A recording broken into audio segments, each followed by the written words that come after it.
Hello. To somebody. Somebody might be there. Yes, Josh is there. Josh is always here and he's always free. Yes, he's So, free. hey, free Josh. Good to see you. Good to see everyone that is in the room. We got K Munin is joining us tonight. Hey, K Munin.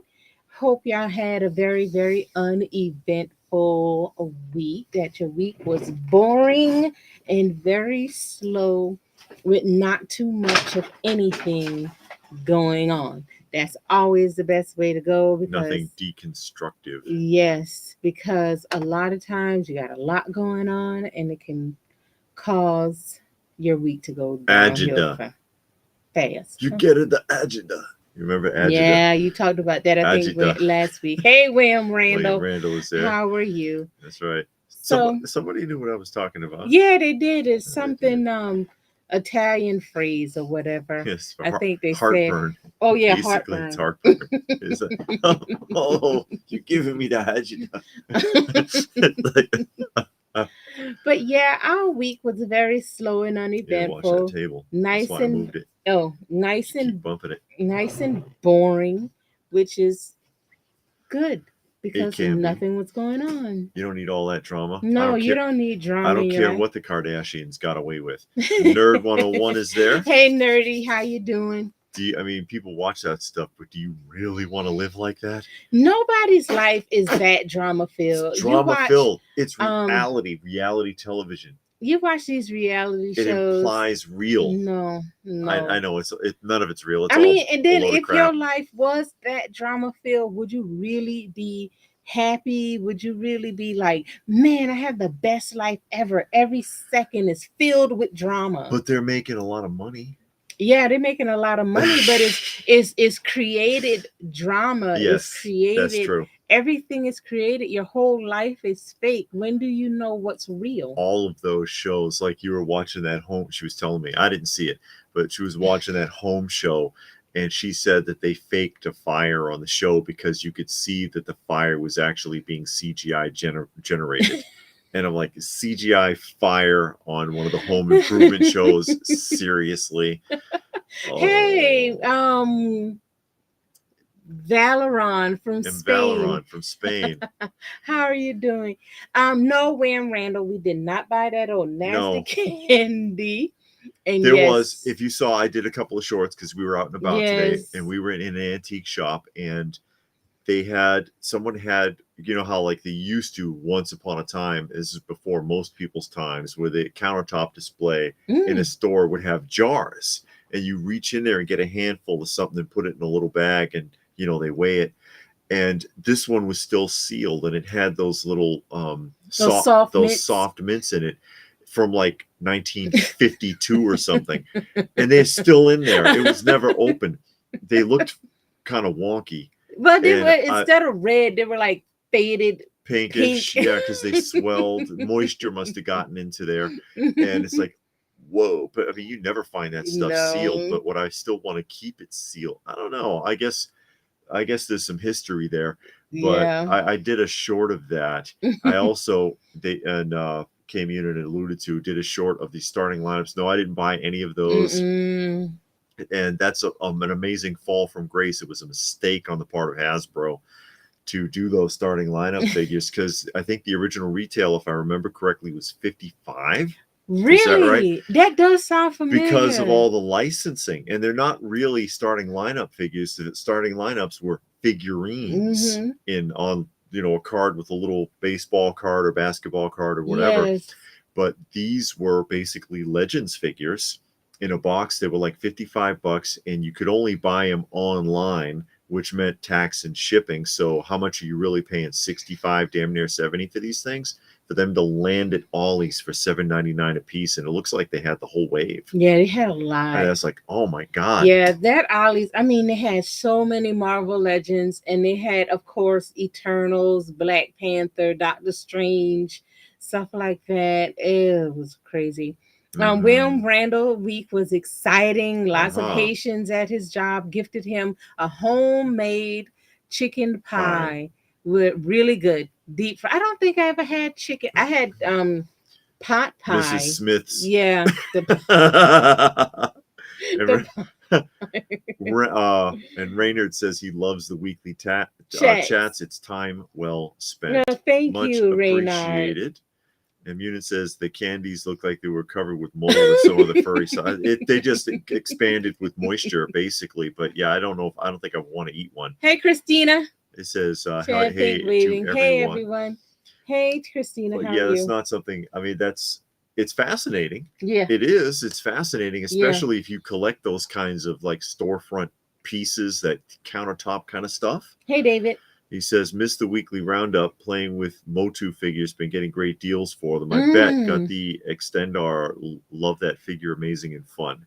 Yeah, you probably got it at Ollie's. Yeah, and the antique mall that we were at, is actually a nice one, and it's so weird. We haven't been to that particular mall, but one other time, and it was more than a year ago.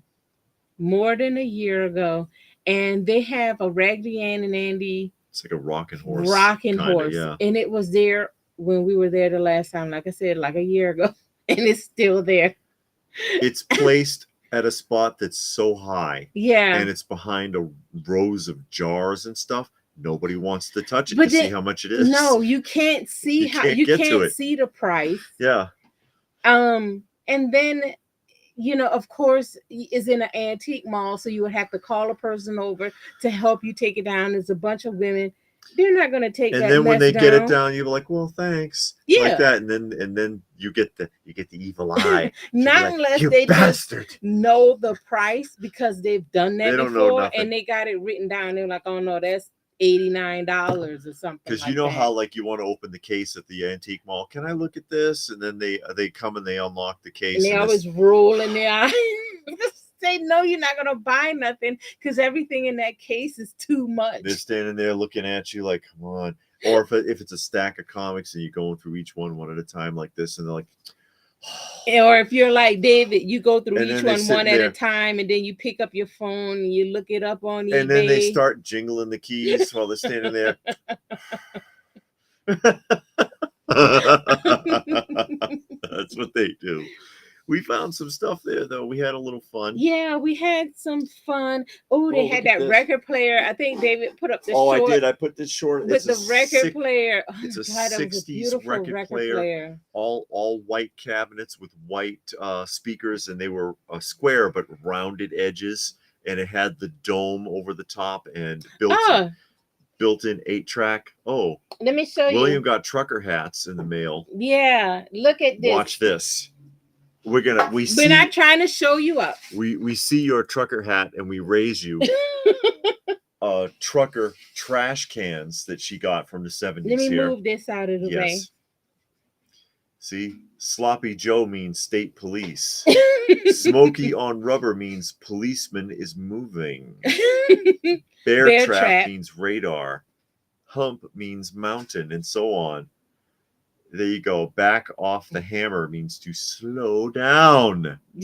Black water means coffee. And in those days, yeah, that was coffee. Mm-hmm. But this is so, and we've talked about this before. If you're into like lunch boxes and you can't afford them, stuff like this is a great alternative, because these fly under the radar. There's very few of these old trash cans that are real expensive, like the Village People one. Yeah, you rarely ever see Village People. It might go for $200 or $300.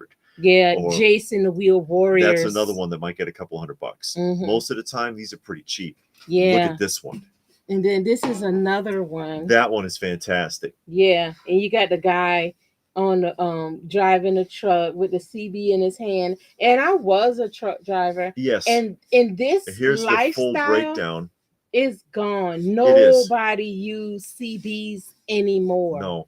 Nobody does. And I remember it's a piece of lost Americana. Yeah. Honestly. Yeah. When they unionized all of that and made all those regulations and then made it so you had to get insurance for passengers and all that kind of stuff, they killed this entire genre. Yeah. The government killed it. But you know, still beautiful piece of Americana here. Yeah. And my dad was also a truck driver back. Oh, God, he started driving truck in the 80s. But I rode with him one time, and CBs were still a big thing. And like, that's all you heard was people on the CBs calling out handles and talking to each other, or giving you a heads up that if you're on this interstate near this mile marker is an accident up ahead or whatever, they gave out a lot of useful information. They also, just joked around and played around on the radio a lot. Roscoe. Yeah, something to keep them, I guess, alert and just looking out. Yeah. But nobody, well, I didn't say nobody, because when I was in training, it was one guy. He still had a CB, and I asked him, I was like, "Oh, you still use your CB?" He was like, "Yeah, I use it. It's only a few people, but you use it to say what's going on, because you might not have a phone." Yeah. That person's phone number, but they might have a radio and you can communicate. So I thought that was fun when I saw it, and I really wanted that, because again, my dad was a truck driver. I drove truck for a while, and it was just something. And this one in particular has got a great lithograph. Oh, hold on, I'll get back to you, Cam. This lithograph is fantastic. Yeah, I like the truck. This one is cool. Yeah, it just got the words on it. But and you see the traffic going there. Yeah. But the lithograph on this just really pops. Yeah. That's good stuff. K Munin was saying that those starting lineups went from $50 to $30 all the way down to $8. Yeah. It's quite a fall. And we talked about that when we first saw it. Like, will that take off? Because in the beginning, it didn't take off. Yeah. And you can find the originals for $1. Yeah, I mean, there are a handful of starting lineups, Kenners, that are valuable. Most of them are like a $1 or $2 at the dealer tables, Yeah. Some dude on YouTube is finding Snakeman Origins at Ross. Wow. It doesn't surprise me. No. And Paul said, missed the last couple of lives, had to rewatch. Good to see you Good guys. to see you, Paul. Thank you for joining us and spending the night with us for this time, and just enjoying each other's company and talking about nostalgia and just whatever comes to mind. That's what we do. That guys look like Owen Wilson.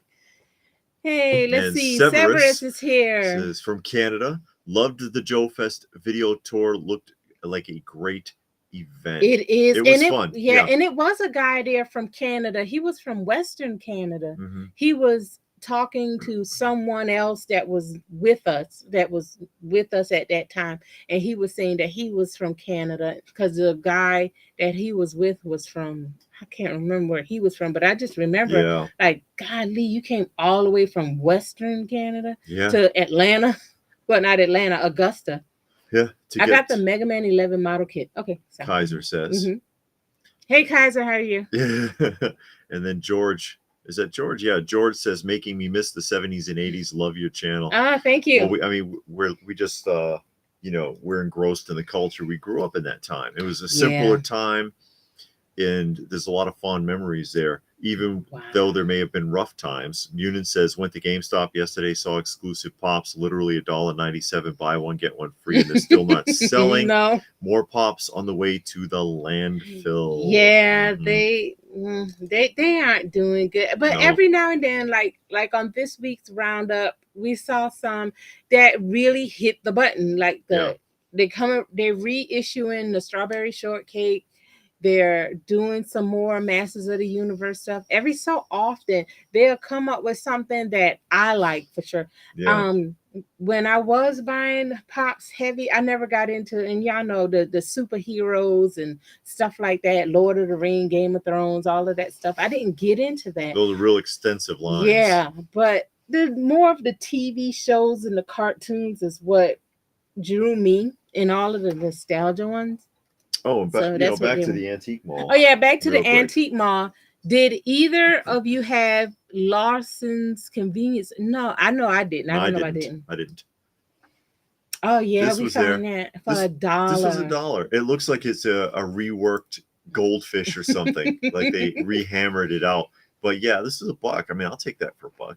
And those these cake pans sometimes they go for quite a bit. It depends. And sometimes you can find them at Goodwill and in the cooking section at Goodwill, Value Village, and other thrift stores.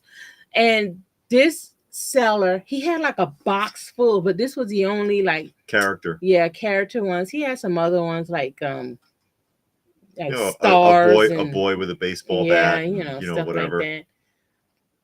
But this is. Hey, Craig, how you doing? You could use this as a mask. I don't know about all that. Yeah, sure. Cut the eyes out. Good to see you, Craig. And William says, nice trash cans. Yes, indeed. She also found this. This might look familiar. That's the strawberry shortcake like table lamp. This is a vintage one, and it works. You might have seen that in the Sears catalog and stuff like that. But yeah, it does. It does still function, and it is original.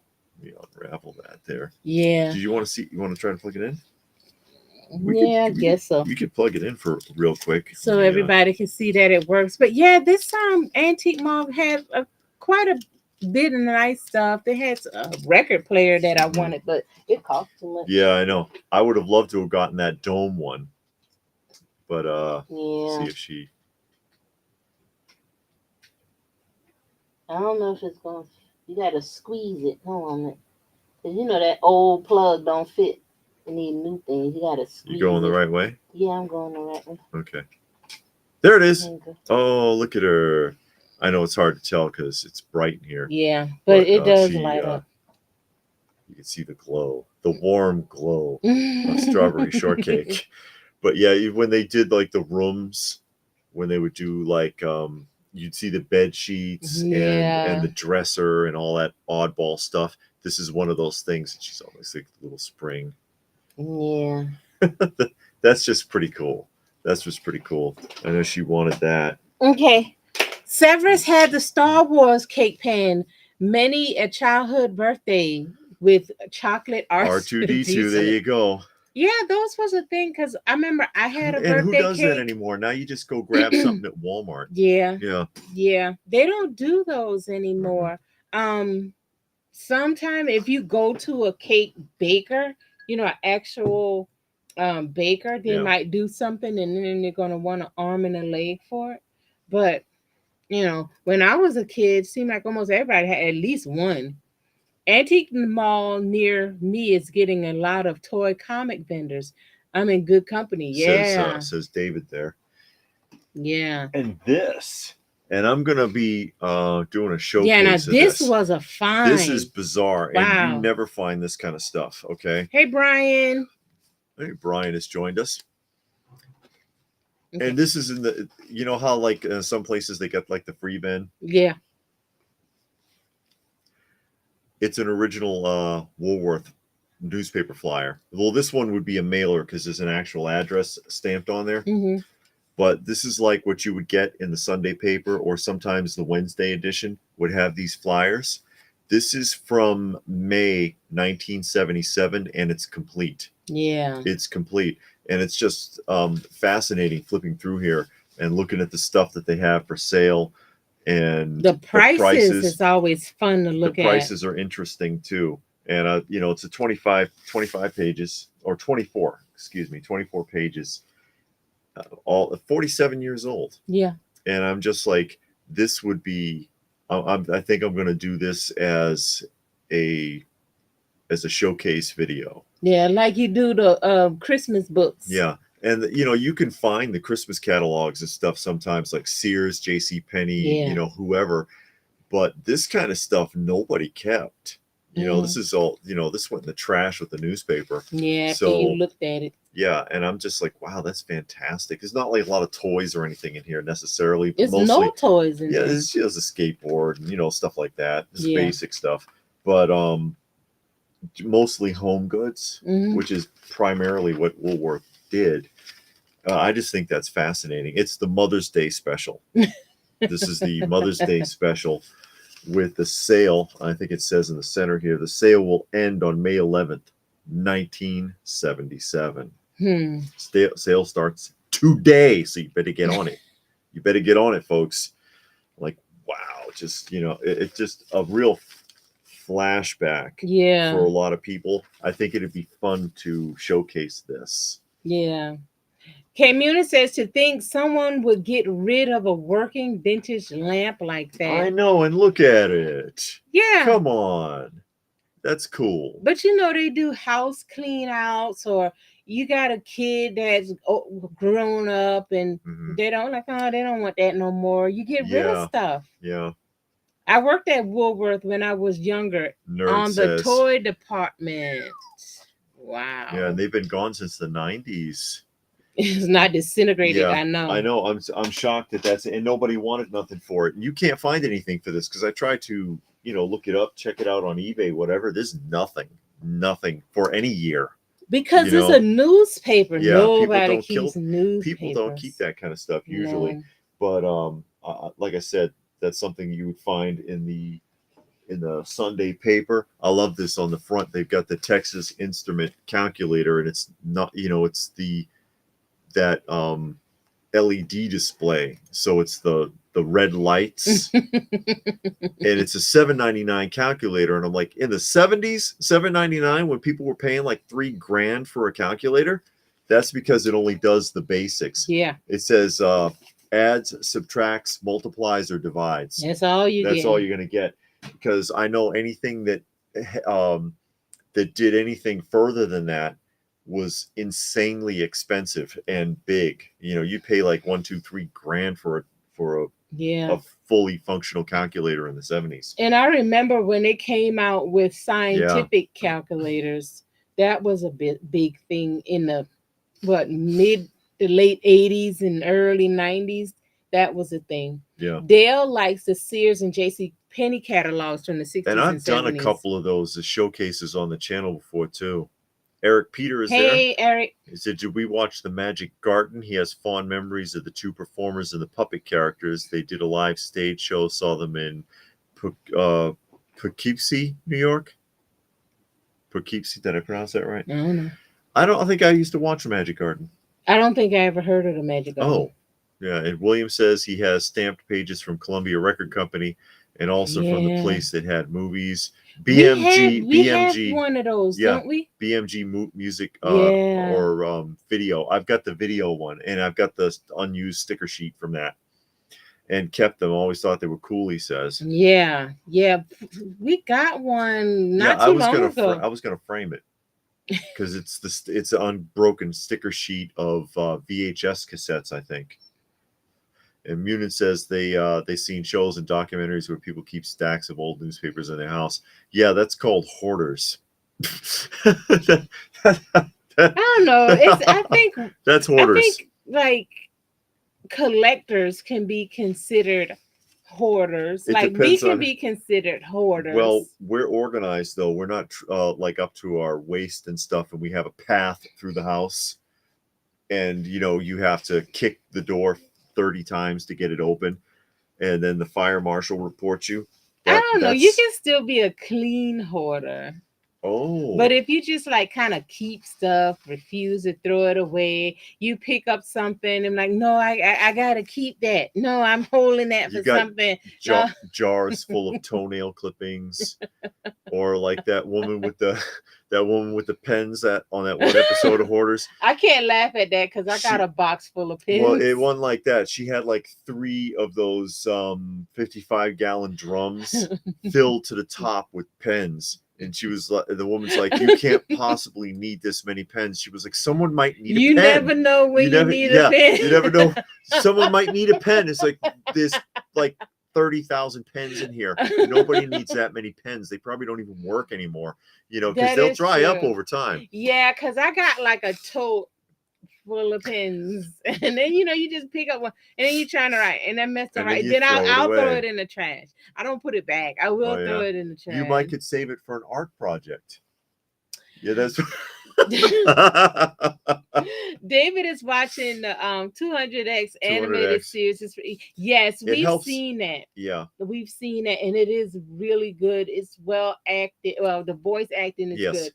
And explains and gives you a backstory to a lot of the characters. So that I really like about the show. Mm-hmm. I thought the animation was good. I like it better than the original. Well, the original was obviously written for children. Yeah. So it's a lower brow, if you will, style of writing. Mm-hmm. And Munis says maybe you could find some older catalogs like the Woolworth in one of the houses, something that is worth a decent amount. I don't know what it's worth, but yeah, I just thought it was really interesting because that's a great throwback. all my pens are out of ink. David doesn't have a pen with ink in it. Yeah, but we Throw 'em saw away. we're gonna rewatch that 200X. Uh-huh. We watched it a couple of years ago. And I was surprised at how much I liked it. You know, I thought it was gonna be Yeah. kind of cheesy, but it was actually pretty good. And like I said, it was the animation and the voice acting was pretty good. I liked the way they explained a lot of the characters. They gave them a backstory, showed you where they came from and all of that. You saw how messed up Man in Arms was. Well, he's messed up. If you really pay attention to what's going on in the original mini comics, you realize what a bastard Man at Arms actually is. Because, like Mechaneck, for example, it isn't the backstory. He had some kind of injury, so Man at Arms experimented on him and gave him the electronic neck. And then the two guys that are like tops, they had some accident. Oh yeah, they were royal guards. Together. They were royal guards that had an accident, and he Frankensteined them into top men, and with a little spinny thing on the bottom. They woke up like that. Yeah, it's like golly, he's like an evil scientist or something. He's worse than Skeletor. Yeah, and he did that to Stridor. He wanted to kill him, get rid of him. I think it was Stridor. Mm-hmm. It was one. Yeah, I think it was Stridor. He had created them, and then he didn't want them anymore. He was like, "Oh, I'll just scrap them and get rid of them." And then they convinced him to keep them. That's also where Faker came from, because he made Faker, and then he didn't think Faker was convincing enough to take the place of, so that Prince Adam and He-Man could be seen at the same time. Mm-hmm. So he smashed them up and threw them in a trash pile, and Skeletor found it. And it's like, golly, dude, you know, what the hell? No, but that show was really good, though. I did like that. I'm a hoarder. My one small room needs cleaned out. Bought some totes today. One room full of stuff. No cats allowed except for Garfield. Well, no cats allowed in here except for Miss Kitty. Hey, Uncarded. Uncarded is here.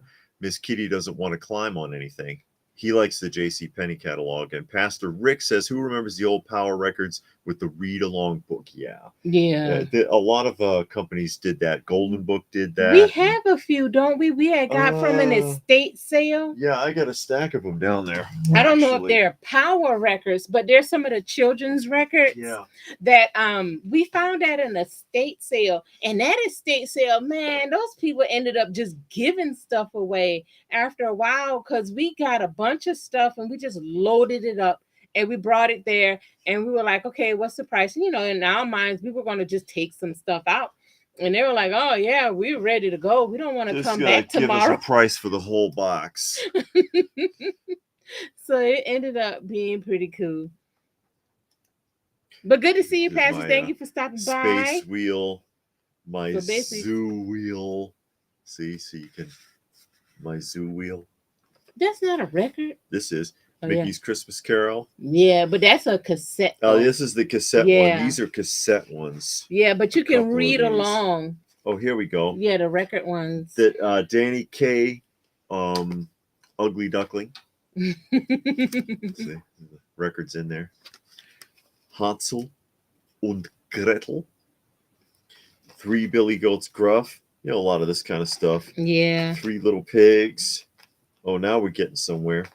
Mickey and the Beanstalk. That was a fun one. Thumper's Race. Lady and the Tramp. Dumbed down versions, of course. Yeah. Peter Pan. Stuff like this. Yeah. And an unused sticker sheet of Shirt Tails. But back to Uncarded. If you see Skeletor's story, he got really screwed over by King Randor, because King Randor and Skeletor are brothers, and King Randor's mother didn't like Skeletor because he was a different race, and they kicked him out and wouldn't allow him to have the throne. He was firstborn. He was Yeah. he was the one who was supposed to be the successor. Yeah. And Randor pulled an okey doke on him, threw that acid in his face. Thought he died. Yeah.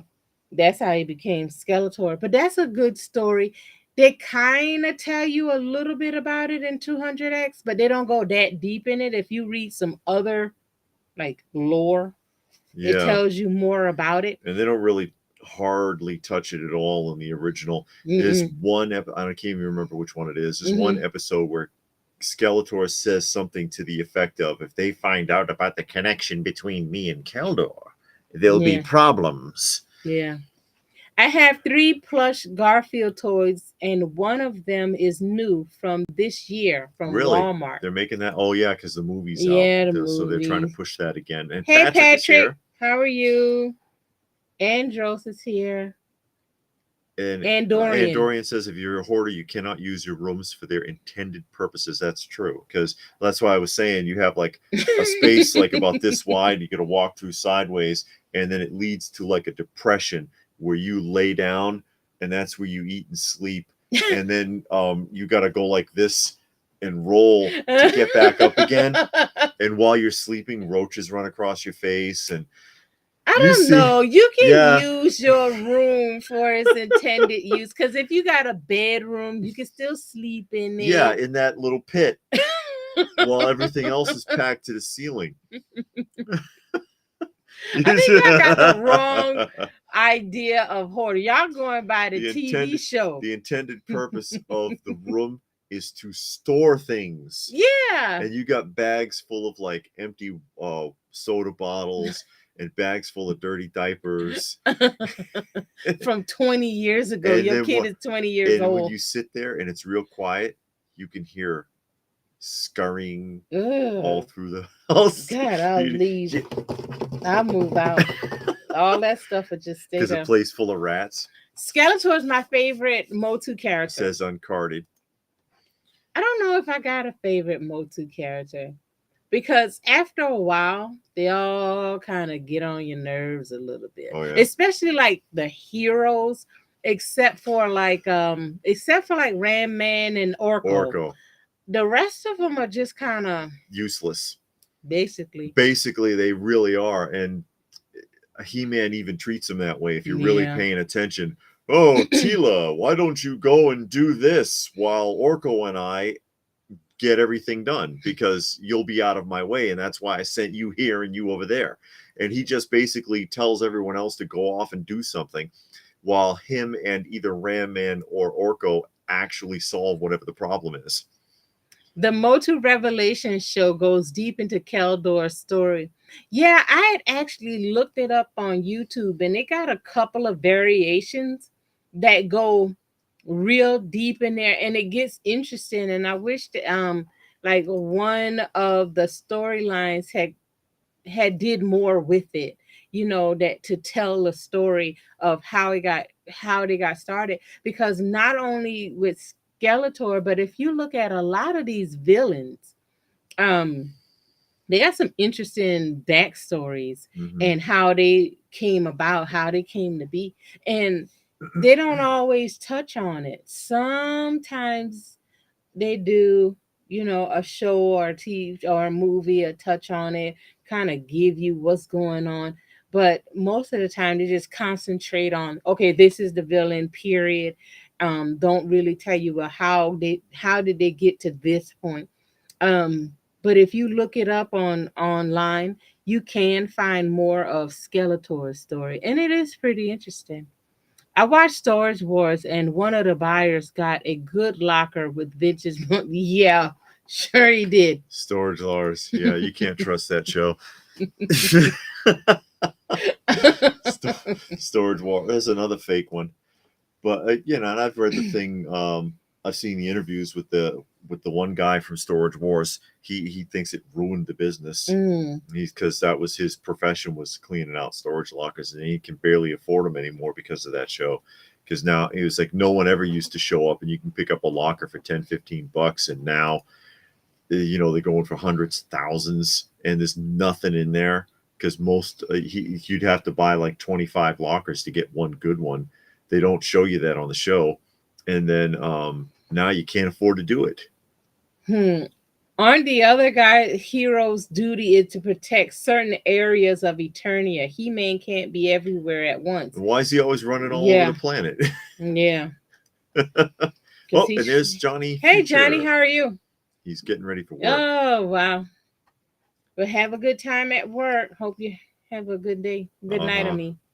William wants to know what we think of the Super 7 O-Ring figures after seeing test shots in person at the Joe Fest. I mean, it's hard to say. I mean, they look... I don't really pay that much attention to them, to be honest, because it's not something I'm interested in. But it just looks like an O-Ring figure. I mean, there's really nothing to say.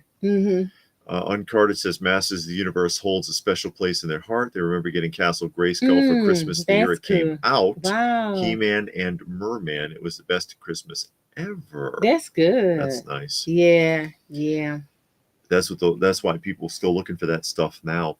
Yeah. But yeah, I talked to Brian Flynn for a minute. Yeah, you did. But because she took off, and I was still talking to Brian Flynn, but I didn't examine a lot of what was in there too closely, to be honest. But yeah, I mean, okay, they're bringing the O-Ring figures back. I mean, that's nice, but their project failed because you remember they were going to make that. They were going to make the airship Cobra Command carrier.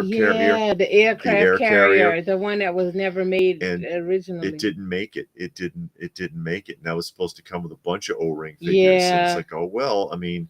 Well, maybe I don't remember how much they were going for, but something that big.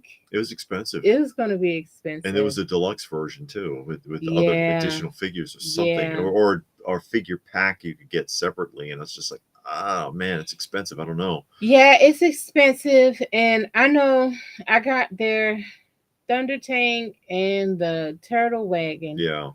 They make good vehicle sets. They do make good play sets. I will give them that.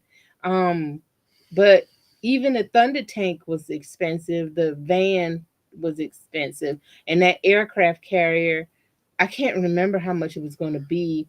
I think a lot of people didn't want to invest in it because they know that most of the stuff that Super 7 produces is, aftermarket. It doesn't hold up.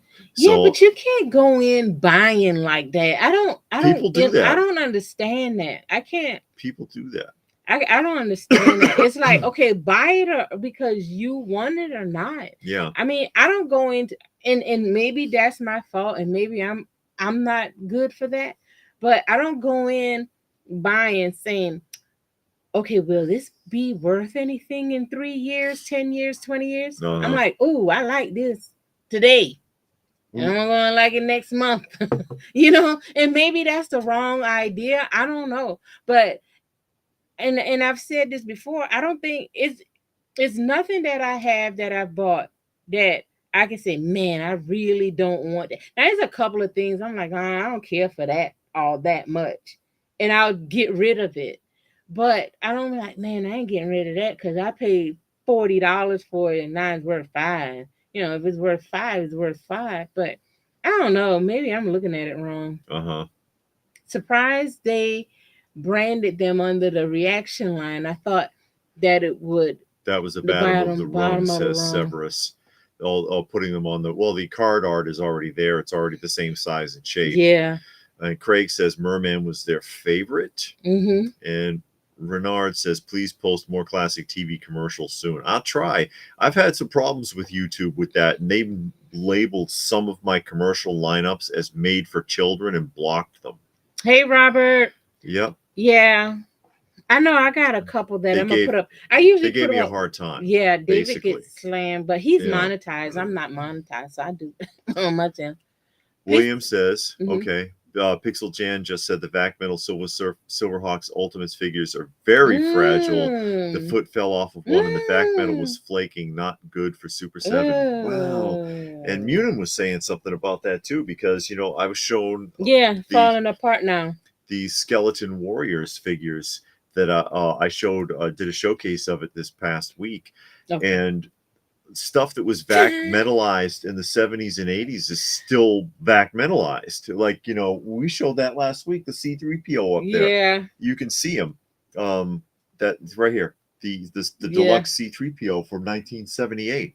He's still gold as I don't know what. How come they can't do it anymore?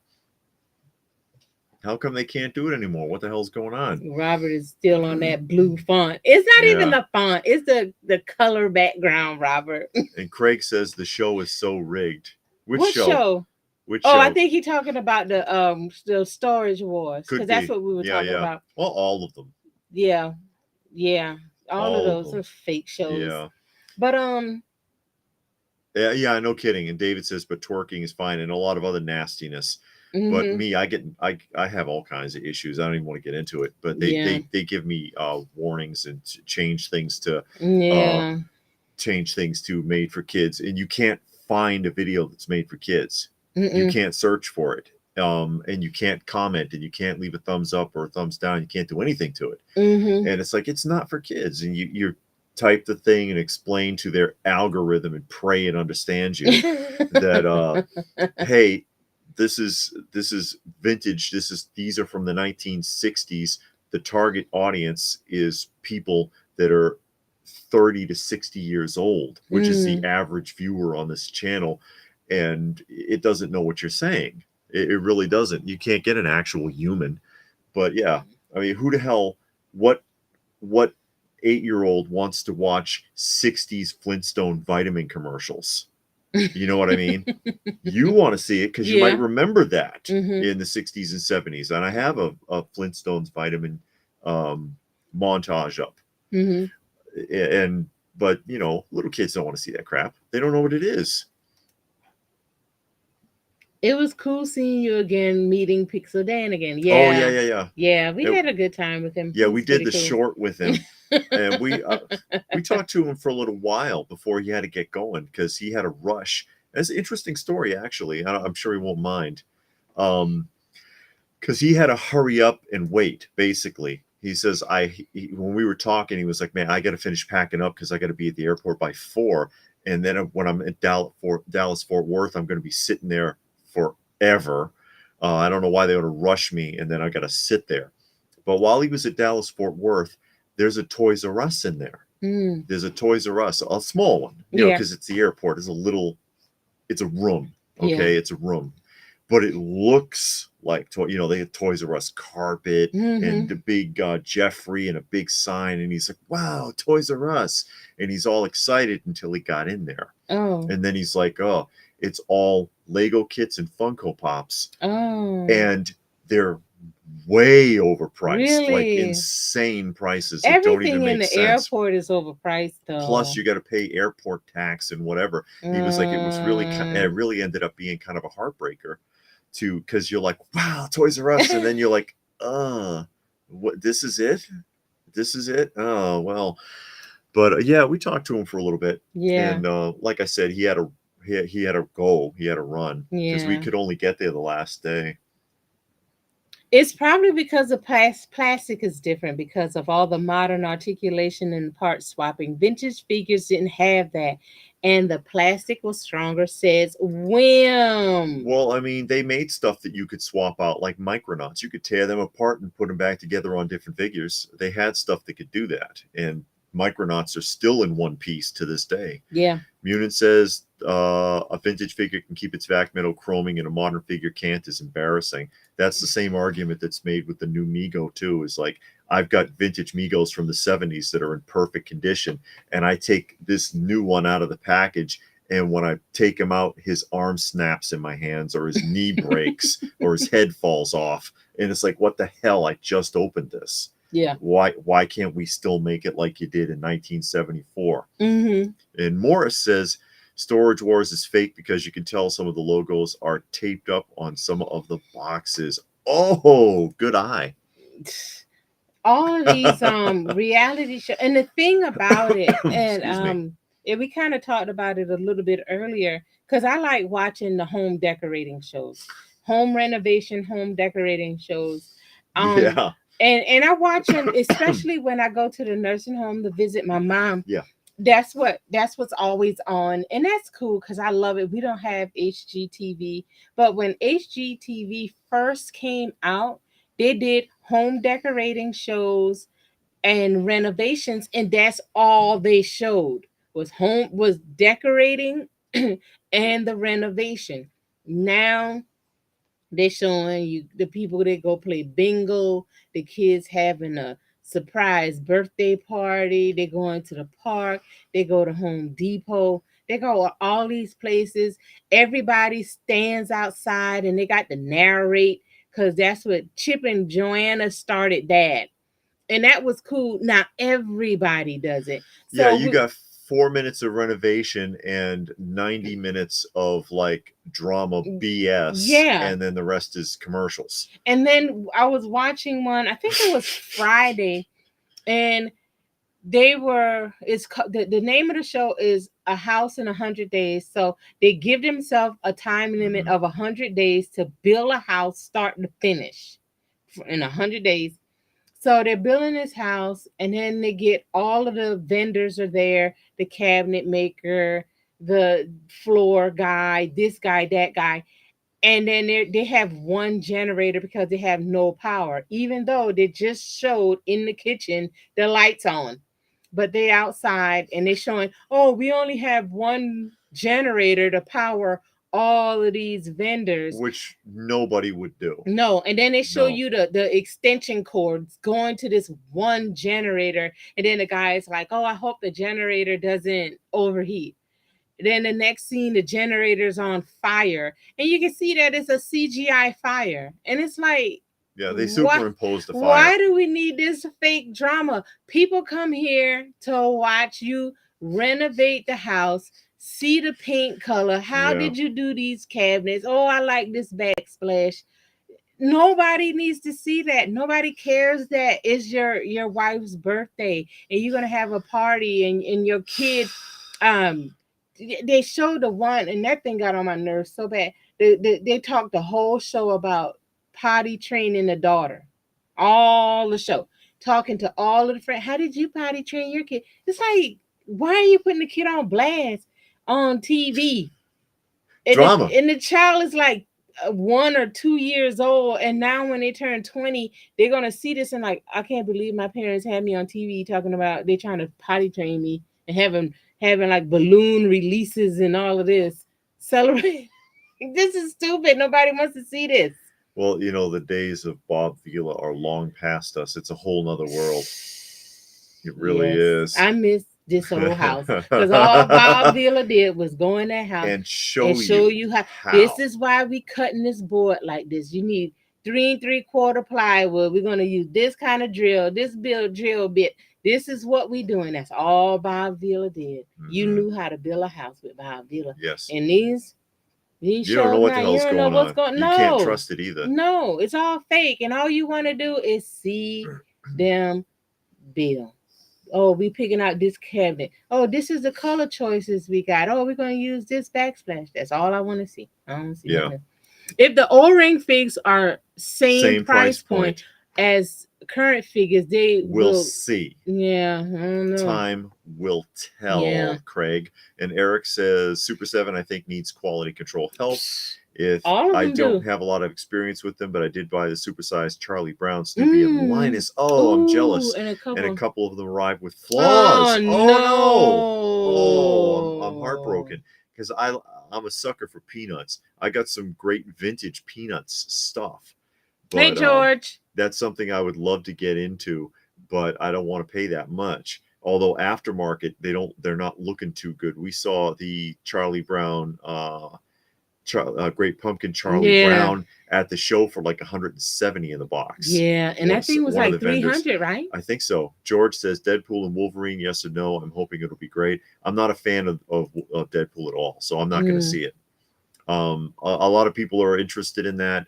Maybe they'll go in a different direction. I saw the first one, but not after the first one. I didn't want to ever see Deadpool again. I thought it was.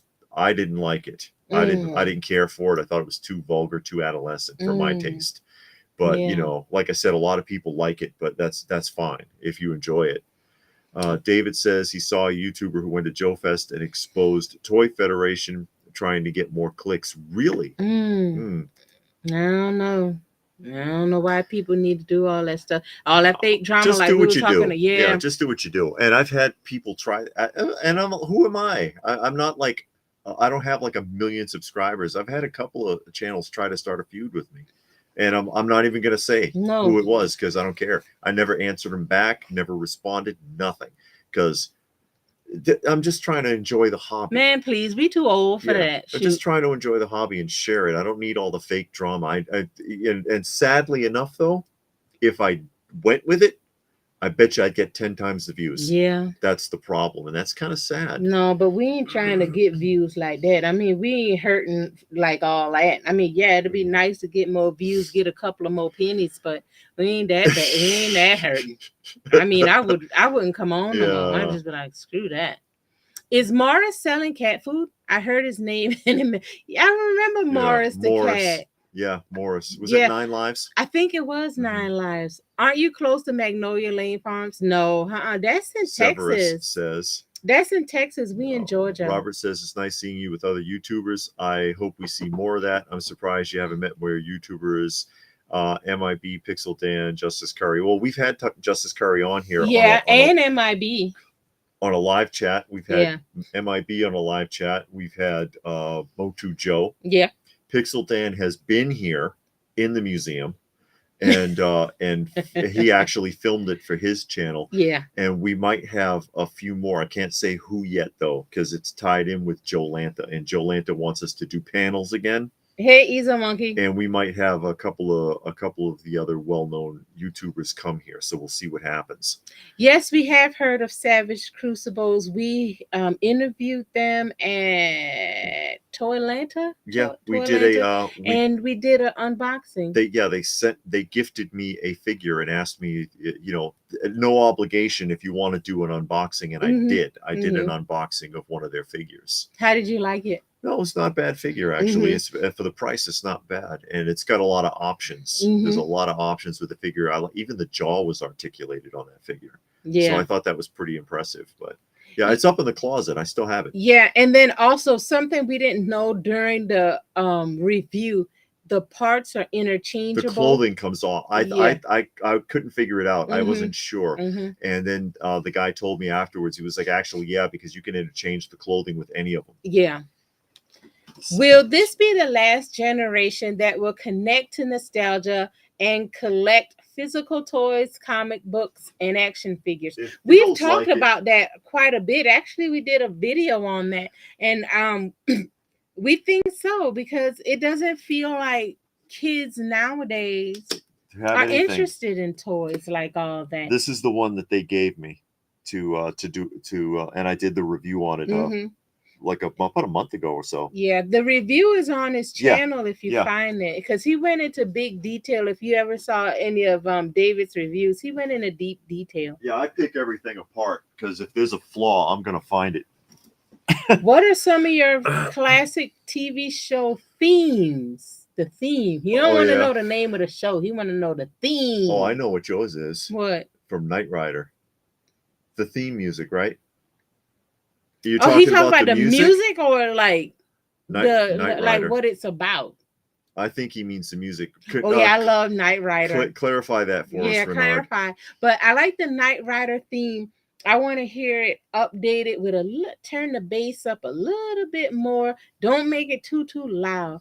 And she wants to remix it. No, but actually a rapper used that music. It was good. They did a good job with it. They used the they used that theme in their song. I think it's Up Jump the Boogie by Timbaland and Magoo. Oh my God. I know it's Timbaland and Magoo. I can't think of the name of the song, but they used the Knight Rider theme. I also like the Dallas theme. That the from season 1 when they had the bass guitar. That bass was too much That though. dude. That They bass were was like, up "Oh, too y'all want me to loud. play this bass? I'm gonna play this bass." He played. And that was back when Dallas didn't have any money, because every song on that show was the Dallas theme song. They had the Yeah. country music version, they had the disco version. Anywhere that they went and eaten in a restaurant and someone's playing the piano and they're playing the soft piano man version of the theme song. Ding ding ding ding ding ding. It's like they couldn't afford any music at the time. So, well, how many times can we rework this song? That is true. And on Knight Rider, I don't know if they did it originally, but boy, they got the cover version of every popular Because you know song how, known like, to man. yeah, you know how, like, because we have it on disc. We're watching it now, actually. Because, like, Miami Vice used the actual music. They used the top 10 Billboard stuff that was popular when that show came out. Yeah. So every week you heard fantastic music. Knight Rider does the same thing, but they got cover bands to do the music, except for the episode where Michael Knight pretended he was, because he's like a secret agent. He was pretending to be a rock star, but he sang his own music because David Hasselhoff was a musician. Mm-hmm. So, but he had his own, like, he sang the rock. whole album. He did the whole episodes of music video for David Hasselhoff's music. It was promoting because he was big in Denmark. Yeah, that's true too. He had I can't remember the name of that song he had, but he did have a popular song that was on the radio. God. Oh my God. I actually enjoyed Trading. I used to like Trading Spaces. I used to watch that as a kid. It was a fun show, and the families or neighbors would exchange houses and renovate a room in each other's house. Yeah, that was a good one. Those people are the real snake men. Gotta watch out. Yeah. And then Severus says that expose of Toy Federation was pure clickbait. Embarrassing. Really, He made the trade. You can always say no. Yeah, well. And Easel Monkey said, thanks for sharing your experience. I'm going to grab The Warrior with the Ball by Frazetta. I might have spelled the artist name wrong on their website. Yeah.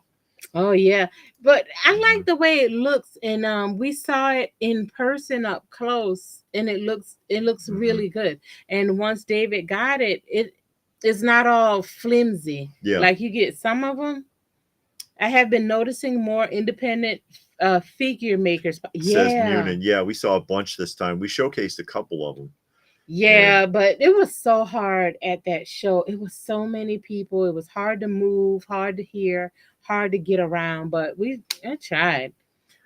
Dean says, when I did the showing of the Dukes of Hazzard figures, you don't have Luke Duke carded. It's actually Vance. Who? Me? Yeah. Oh, He's no. saying yours is Vance. No, well, don't say that now. You've got another one. So, is it Vance? It doesn't say. Yeah, no, that's not Vance. No, Dean, you gotta be wrong. It says Bo and Luke on the card. Yeah, it said Bo and Luke. Bring it over here so Dean can see. He got me mixed up with somebody else. Airwolf has the best theme music, and Airwolf, I don't remember. That says Luke. You're covering his name. Oh Lord, see, that says Luke. There ain't no Vance. Because I sure didn't like Cody and Vance. Says Bo. Cody and Vance got on my nerve. And that's their picture on the back. Look, see the picture. Because they changed the artwork. They even changed the lunchbox for Cody and Vance. Yeah, they did. Because I have the lunchbox for Bo and Luke. And the one with Vance and Cody are different. Yeah. We tried watching Airwolf, or I tried watching Airwolf. I couldn't get past the first episode. I remember watching it as a kid, but I went back to watch it. I couldn't get past the first episode. I don't remember the theme music for that, and I don't remember watching Rockfoot Files. I remember Rockfoot Files. That was fun. The girl on Airwolf was getting on her nerves. Yeah, she was all loose and just throwing herself out there. Magnum PI had a really energetic theme song. I like the theme songs from Space 1999. And no, I don't have two old geeks. I don't have any Mythic Legions. Space 1999 and Star Blazers. George Gilligan's Island. Magnum PI and Simon and Simon. I remember Simon and Simon. I remember that. Weren't they brothers? I know they were like private investigators. Everybody was a detective. Everybody was a detective. In the 70s and 80s, everybody. Yeah, they were. Renard says the opening theme music of the TV show. Okay, yeah. So we were on track. Or A-Team has a really peppy song. I don't remember it. Severus says everyone using Mythic Legion's playbook, Savage and Animal Warriors. Awesome to have more indies in the space, and most of them are Legends scale. Like I say Legends instead of 1/12 because the Legends are like a hair bigger. Dynasty. Likes Dynasty. We're watching Dynasty now. Still. Yeah. Oh, and by the way, I just wanted to point it out real quick. Tomorrow at 3 p.m. Eastern Standard Time, we will be on the Nostalgic Pod Blasts channel because he's doing an unboxing and we'll be guests on his channel. Yeah, so if you got time at 3 p.m. Eastern Standard Time, we're going to be over on Nostalgic Pod Blast, and he comes on all the time. His name is Chance. Yes. And we're going to be over there. So come and hang out if you have the opportunity, if you have time. I get very angry at the channels that wallow in. I do too, and honestly, I've stopped watching a couple of channels. And there was a couple that we really enjoyed. We thought we enjoyed, and then they started a feud, and it's like, what are you doing? I mean, being all vulgar and angry, and I don't want to see that. I don't want to see that. Life's hard enough. Cops coming back. Eagle Force reveal Cops cartoon. Oh, you mean Cops the show? Because Cops, like Cops, the one where the real police officers, that's coming back too. Oh yeah, I think he means the Cops, TV show. Yeah, the original show was funny. That show was funny. Saw the. Oh, you mean the cartoon? Yeah, the cartoon. Oh yeah. Fighting crime in a future time. Yeah. Mark Franco is here from Cape Cod. Cape Cod, Maine. Where they have great potato chips. I like Cape Cod potato chips. I like the texture. No, Columbo never had a theme. It just came. The show just starts. Good point. The show just starts. They don't waste a second on that show. Matlock got a good. I like the Matlock theme. Matlock and in the heat of the night. Half that show is scat music. Shooby-doo-doo, whoop-a-doo. That show is really, the music is terrible. Severus says David Hasselhoff was on the wall in Berlin when it came down. Really? Oh wow. Hey, people pick on Hasselhoff, but man, he got around and he had a long career. I'm searching for a rap song because I'm in a Michael Knight mood. Kind of mood. Eric Peter says, yeah. Yes, it is Timbaland and Magoo. I can't remember the name of the song, but it is Timbaland and Magoo, and they use the theme music from Knight Rider, and I used to love that song. It sounds good if you got good bass in your car or whatever. It's a good song. Coy and Vance say no, and Luke. Bo and Luke, I think he means. On the card, he's suggesting that there's a different head mold. Oh, okay. Well, she could look. Google Vance Duke Migo. Oh, okay. Okay, and who is this? Basement Blues. Basement Blues. Hey, Basement Blues, how you doing? Glad you could join us today. Are you planning on getting a General Lee from Ramen Toys? No. I'm getting the Brave Star in 3030. Trust me, Vance is the last Duke I need. Says Dean. Oh, really? Yeah. I'm not getting those. I couldn't understand why they didn't make at least the season 1 characters, all of them, like Roscoe, Uncle Jesse. They made the 3 3/4 of Uncle Jesse and Roscoe and stuff, and then they got weird with it. No, I don't think because some of them were only available with the vehicle, I thought, right? I don't remember how that lineup goes off the top of my head. The head does look like Vance. Yeah, it's the same head that they used for the astronaut Burke from the Planet of the Apes series, because the Planet of the Apes series is actually based on the live-action TV show from Mego, not from the movies. But yeah, they recast those head molds all over the place. No. Hey, no, Arkham. Hey, Daniel. How are you? Hey, Arkham Comics is here. Arkham has a channel. He is well known in the comic community, actually.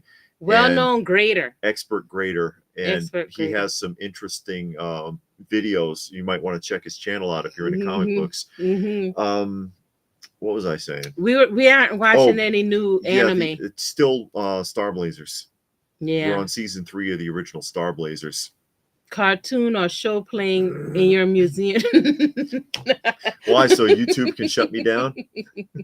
Well, they won't shut you down if it's just playing, not the music, but it's just playing, right? I don't know. Most cops PI shows had really great themes. Yeah. But it seems like Arkham says SWAT. Yeah, because we were talking about the 70s. Right there, actually. There's the LJN SWAT figures right there. Yep, and Starsky and Hutch. Yep. But it seemed like in the 70s and the 80s, the majority of the shows were police, because you had Chips. Yeah. You had Hunter. Oh yeah, Hunter. You remember Hunter with Dee Dee and the guy? Dee Dee McCall. See, Amigo-like LJN SWAT figures there. No accessories. Accessories were sold separately. I kid you not. They were sold separately. Yeah, Robert, Nostalgic Pod Blast is on YouTube, and he'll be on at 3:00, and we're going to be unboxing comics. Yes. So, if you're in the comic books and you want to see comics, join us tomorrow at 3. Hey, C. Reed here. What's up with you? Everything's good on our end. Mm-hmm. Did you ever see Days of Heaven in Nick Fury? No. He was Nick Fury? Barely. That was a sci-fi original, like an original movie. Oh, okay. He played Nick Fury. I barely remember it, but I did see it. Robert only has YouTube. Uh-huh. Rookie SWAT had good themes. That's the rookie. I never watched either one of those. That's the rookies in the blue cards. In the blue cards there. They also LJN did SWAT, the rookies, and emergency. 4 figures each, but there's multiple packaging variations. So it's a big can of worms if you want to complete it. Seriously, it's a huge can of worms if you want to try to complete it. It's expensive. It can get very expensive. It's kind of like the Arnold Schwarzenegger Commando figures from Diamond Toys.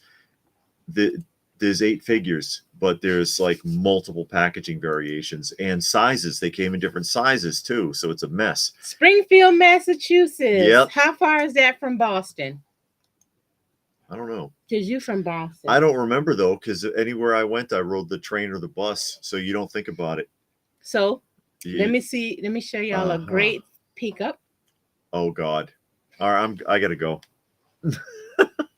This was the great pickup. This was amazing. This is and you know. Why are you trying to interrupt and distract? Everybody want to see my great pickup. Because I know what's coming. Oh, go on. Oh my God. Oh my God. We're doing pops again. No. No, for real. Not that though. What do you got? Oh yeah. More Exo-Squad. And the 4 vehicles in this series, and this thing is a transformer. Yeah. Because it changes from I'll show them on the side. Okay. Oh, it's on the front. Yeah, it changes from the Exo mode to a vehicle mode. Yeah. With the figure inside. And I'm like, that's pretty freaking cool. But again, Playmates in the 90s, Playmates was at the top of their game, as was Toy Biz. While Hasbro and Kenner and everybody was struggling. Remember, and Kenner got bought out by Hasbro in the early 90s. C. Reed says, first new episode review on the Goonies. on movie dogs. So okay. check out movie dogs. So if y'all like movie reviews, check out movie dogs and see what is on there. And William says he's happy with the Night Stalker. Mattel did a good job. That's already out. Wow, that came out kind of quick, didn't it? Yeah, well. And then Munin says, it's a Funko Pop. Run, David. Get your flamethrower. I know, huh? And David says, oh my, Exo-Squad. Yeah, Exo-Squad's it was a fun show. It was a really good show. It was a good show. There was a comic book from Topps. Who remembers? And Juno's here. Hey, Juno, how you doing? Who remembers when Topps was doing comic books in the 90s? But they only made one issue. There is a single issue of Exo-Squad, and nothing else was ever done to my knowledge. But the toys are fantastic from that line. Yeah, they really are. And that's a highly recommended cartoon if y'all haven't seen it. It is on one of those streaming services. Because we have a bunch of streaming services, and I'll look for vintage cartoons, especially the ones that I've never seen before. I try watching it, and that one came up, and we watched it, and it was really good. It is a continuous story. Both seasons are one continuous story. It has a really good plot. It's a social plot, but the way they address it, I don't want to give it away too much.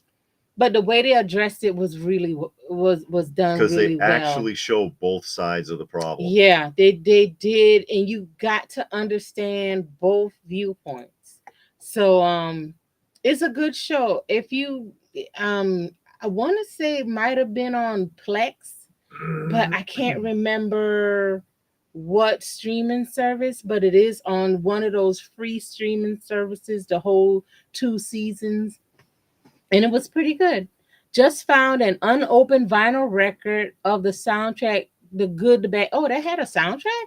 Yeah, well, I mean, all of those movies had a soundtrack, but there's actually pretty interesting music on that in that soundtrack, actually. Thumbs up on the Skeleton Warrior show. Dr. Cyborn is not cheap these days. I thought that was one of your cheap figures, underrated or low value. Because the whole Skeleton Warriors line is not that expensive. You know what's funny? By sharp comparison, I should have mentioned it when I did the video, but that line was reissued in 2014. Oh, really? By a company called October Toys. So 20th anniversary Skeleton Warrior figures. They cost like 4 times as much as the original line. Yeah. Because you can, most of the time you can find Skeleton Warriors. The vehicles cost a little bit more. Yeah. But I mean, you go to the shows, if they've got them, they're like $10, $15. They're not that expensive. Or online, you can buy them pretty cheap on eBay, whatever. Yeah. But then, the October Toys ones are like $50, $80 or whatever. They look exactly the same. And it probably... the quality probably is not as good. No, and they're in a box. Oh, so you can't even see them. Or you can. It's a window box. Okay, but they're in a box. Display name is here. He said Exo-Squad looks like it's one of the base. No, it doesn't say Robotech, because the ones that are tie-ins with Robotech, it says Robotech on it. Exo-Squad -Robotech, and that one does not. But I see what you're saying. William says he posted pictures of the Night Stalker in the group, our Facebook group, Open by Chance. I didn't realize that was out yet. And David says he has season 1 of Exo-Squad on DVD, missing the others. I think there's only 2. Yeah, it's only 2 seasons. I don't know. They're pretty good. I don't know if they did anything with Exo-Squad. I mean, with Exo-Squad, with Robotech. But to me, that just doesn't fit anyways. I remember the original Robotech, but whatever. And Juno says, do you remember a short-lived 1-season show from '89 called Hard Times on Planet Earth starring Martin Cove? I don't know if I remember that one. I don't think so. I don't think I remember. I don't know if I remember that one. But there's so many cartoons. Like Robotech Cycle. Yeah, Robert says it looks like a Robotech Cycle. It looks like one of the cycle designs from like what season 2? Is that when they were using the bikes? It's hard to remember. Well, it was 3 different animes that they merged Yeah. into a show for the American audience, because all they had to do was just rewrite the dialogue, because you don't know what the hell they were saying anyway. But oh, it's on Peacock. Okay, David said he okay. just looked it up. Exo-Squad is on Peacock. So yeah, it's on Peacock. And if you never saw it, it is a very good show, well animated. The plot is good, it's consistent. The voice acting was good. Yeah, every episode was pretty solid. It's a good show. It really was. And I like the way they handled things. And again, that was from an era when Playmates was at the top of their game, so that the toys are great. But they and it's one of the few Playmates lines, aside from like Ninja Turtles or something, that's pretty expensive. You know, a lot of the 90s stuff, Playmates like Earthworm Jim and things like that, Skeleton Warriors, are still pretty affordable. As the Star Trek stuff and the what's the other one, Sequest, I mean, they're $5 bin stuff now. Yeah, you know, that's really tanked. But the Exo-Squad stuff is up there. It's a great toy though. K Munin just saw the Skeleton Warrior cycle on Etsy. $60 before shipping. I think that's the most expensive piece in the whole set is the cycle. The horse doesn't usually go for that much, but yeah. And William says he saw the Night Stalker is still available on Mattel Creations for $33. Oh, I think you said it. Somebody did say you can only get that on Mattel Creation. That's why I ain't try to do nothing. David says Extreme Dinosaurs is on Peacock too. Oh, okay. I ain't checked Peacock in a while. We do have that. It comes with Comcast. DC wants to know about Kenner's superpowers. Hey. Yeah, you got some. I bought you some. No.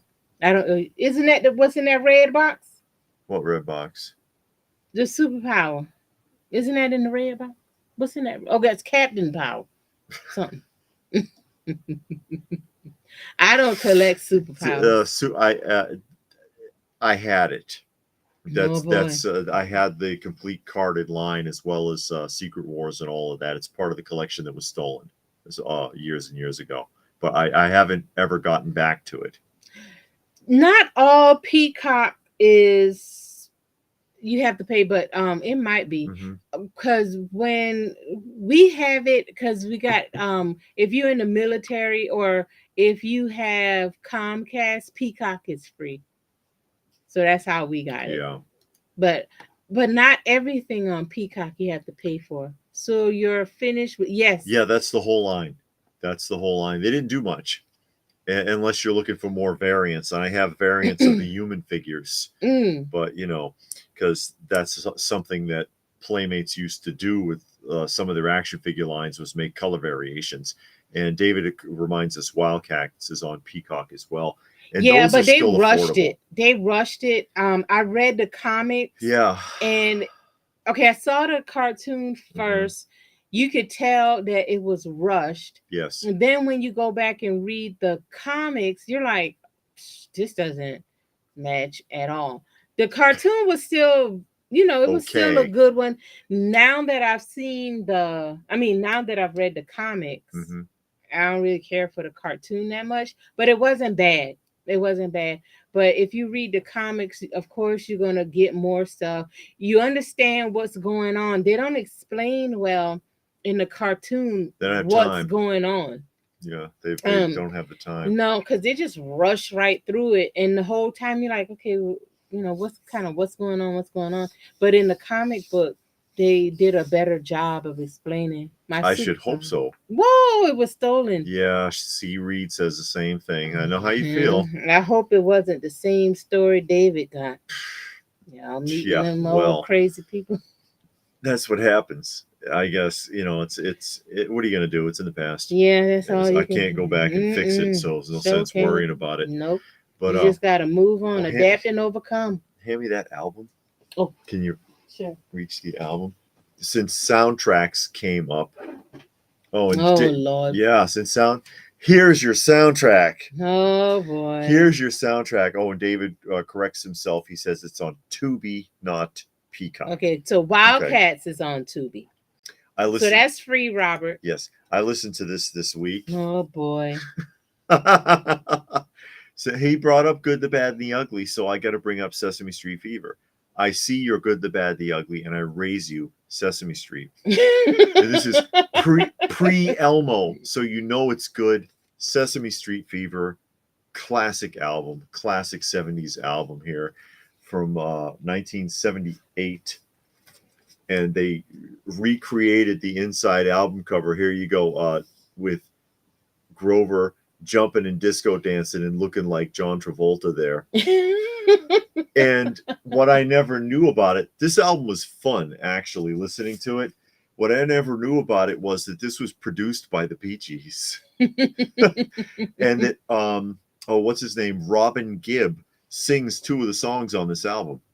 He sings the Sesame Street Fever title song, and he sings the song Trash, which is actually really good. It doesn't sound like a Sesame Street song at all. It sounds like it could have just gone on any disco track, but or not necessarily even disco.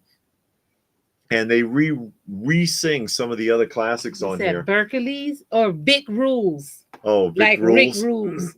Vic Rules is here. Like doing the Pigeon or Rubber Ducky, but they re-sing it. They don't just change the music. They redo the whole thing. Oh, Severus had the album. You got to go get it again. You got to go get it again. And then I'll answer that in a minute. Yeah. But my favorite was the C is for Cookie disco. And Cookie Monster is like, because you've heard C is for Cookie. That's good enough for me. Mm-hmm. And he starts flipping out and he's screaming that he needs a disco cookie. And I just about lost it. Raisin cookie and chocolate chip. I want disco cookie. But I never realized that Robin Gibb was involved with this. I mean, I guess it's too close of a parody for them to not be involved. I mean, this even looks like the Bee Gees on the cover. This is exactly what the cover of the Saturday Night Fever album looks like.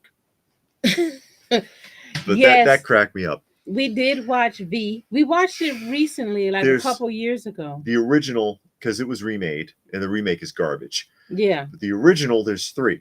Mm-hmm. Okay, there's the miniseries, the original miniseries, which is fantastic. Yes. It is really well done, has a great plot, great storyline, well acted. A second miniseries. Oh, V-Dog is there. A second miniseries as a follow-up to the first one, because of the popularity of it. Mm-hmm. It's good. It's not as good as the first one. But it's good. Mm-hmm. Then the TV show. Garbage. 1 season wonder TV show. I don't think they knew what they wanted to do with it, because they went in so many different directions, and then it just kept getting weirder and weirder. And then you got the psychic baby, and then you got all this other weird stuff that's going on. The girl that had the baby, and the baby became like an adult in 2 months.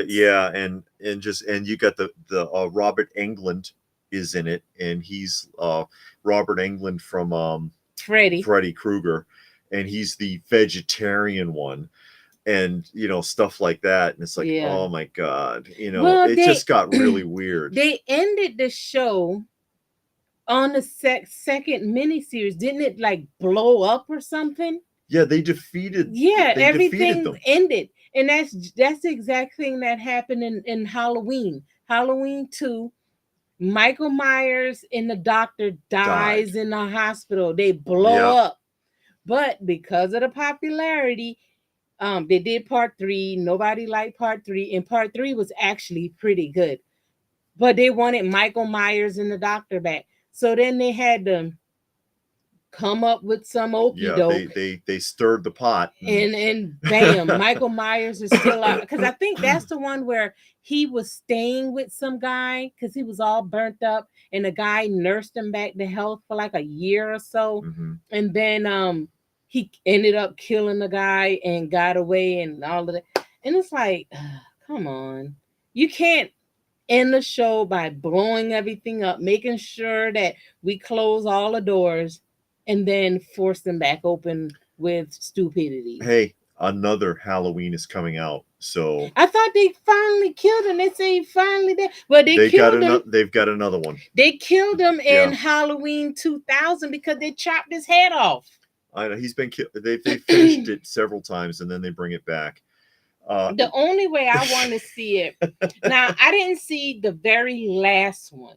I saw the one before that, and I thought she was going to try and talk to Michael to find out what went wrong. Why'd you snap? What made you kill the parents and then just start being a serial killer? Yeah. But then that never happened, and I think that's what would.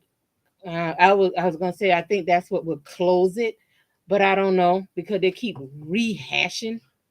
I have a theory about that. What? I have a theory about that. Going back to the first Halloween film, Mm-hmm. the best one, and well, 1 and 2 was one. I know, so but you got to count the first one had no blood. What I got to do with it? I'm just saying, you can have a good thriller without a mess. Yes. But when he's the kid.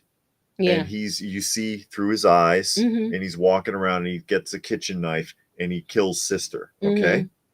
And then he's standing out in front of the house with the knife and the police are coming. Tie that in with Halloween 3. Take a close look at the mask he was wearing, and then go back to Halloween 3 and look at the masks. And what was the theme of Halloween 3? They were all wearing that mask, and that mask made them go crazy. And it was going to send a signal to alter the minds of the kids who were wearing the mask.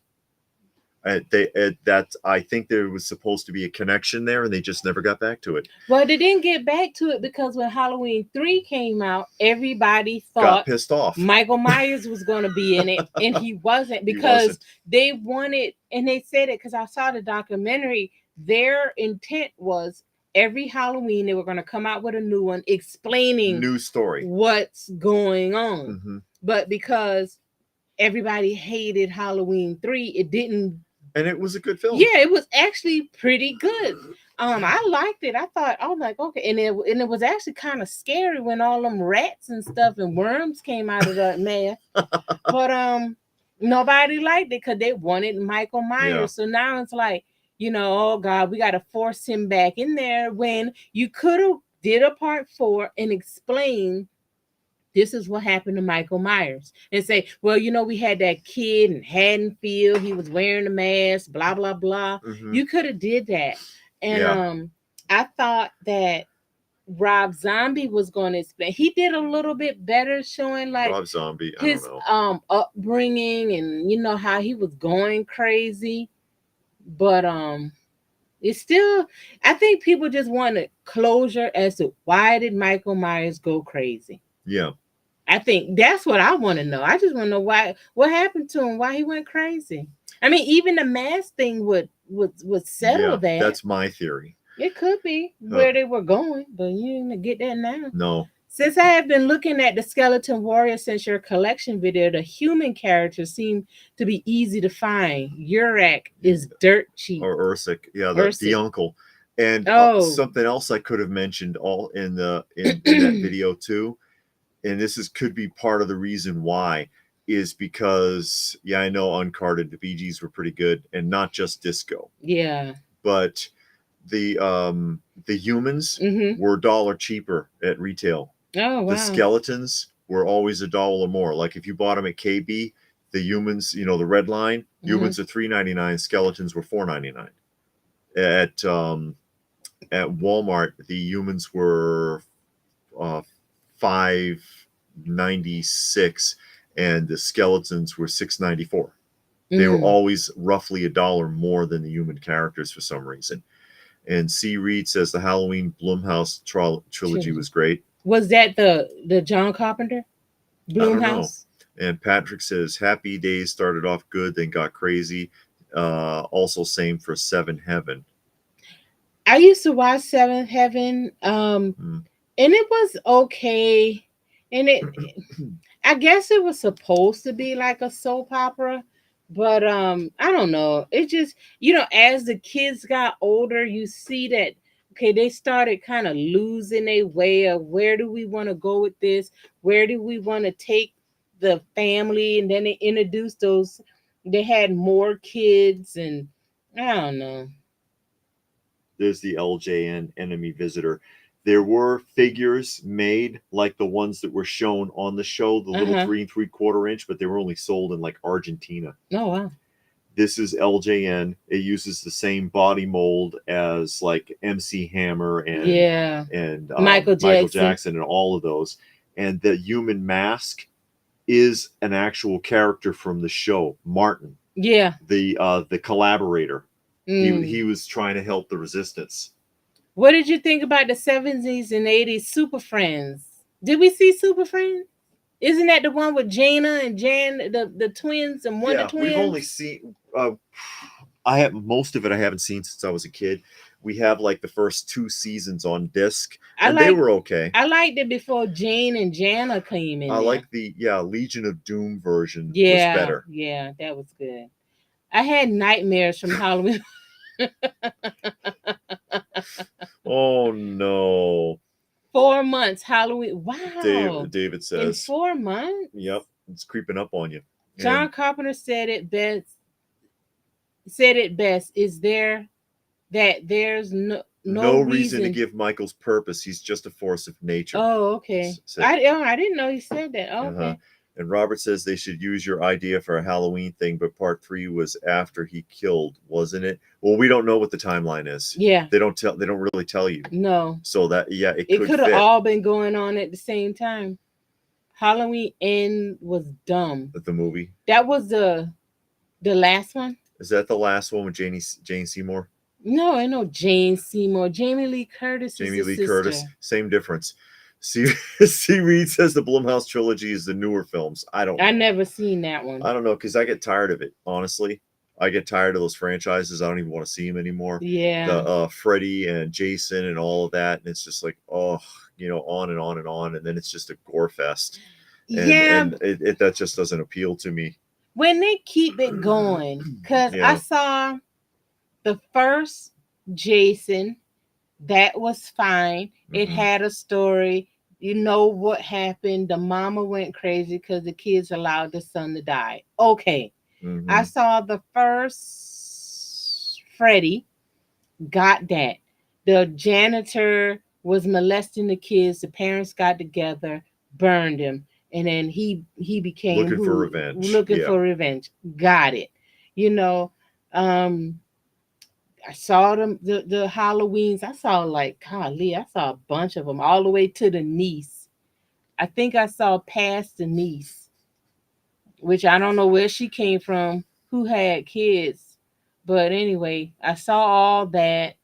I don't know. It's now I don't seem like every movie that comes out now almost is a horror film or some kind of thriller. They're tired of that, and they don't even give you a good one. That's why I always emphasize on that the very first Halloween had no blood in it. Had no blood in it because quit it. Oh, you hurt me. See how he doing? Had no blood in it because they were able to pull off a really good thriller without having to do that. Yeah. They were able to pull off a good thriller without having to do that.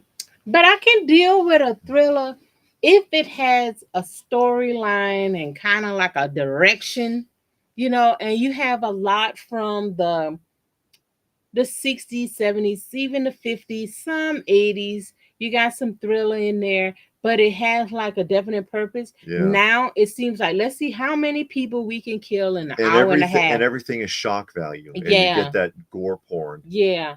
And I remember seeing that with Final Destination, because I saw the first one and it was, if you remember the premise of Final Destination, it was the first one. It was some kids were going on like a school trip and the plane blew up, but one of the kids was like, no, something's going to happen. So they didn't get on the plane, but their destiny was to die in the plane. So the people that didn't get on the plane had to die. But okay, I get that. But did you have to die in the most gruesome way possible? Yeah. And that's what turned me off about it. Then it came up, they had like 5 of them, I think. It was like 1 million of them. And how many Saws do you need? Saw got kind of weird too. Oh, William Randall has no interest in the new Superman movie. Me either. No, I don't have any interest in. Well, I've said it before. I just got interest in 2 new movies that are coming out, and that's it. Michael Myers was going to be called The Shape, yeah, and he is called The Shape in the books. They had books. Patrick. Well, yeah. I didn't know that it was books behind it. And Robert says, you're not much of a horror fan. That's okay. Just trying to see what genre you're into. You don't like The Boys either. I know there must be a genre that you like. No, it's because The Boys is, I mean, the premise is okay, but all the vulgarity and the sexual gratuity, I don't need to see it. You know, I'm not interested in seeing that really. Texas Chainsaw Massacre had very little blood. The original one, the very first one, it was creepy. Oh, really? It was creepy, but I didn't see it. It wasn't like really gory. Later incarnations, I don't know. You know, that's a different story. When I was growing up, I really did like horror movies. I used to watch them all the time. I had a lot. I owned a lot. I used to buy them on VCR tape and DVDs. And then as I kept watching them and got older, I was like, okay, now they're starting to be kind of pointless. Like the first Saw, I understood the first Saw. It actually had a story behind it. But then as it continued, it was like, no.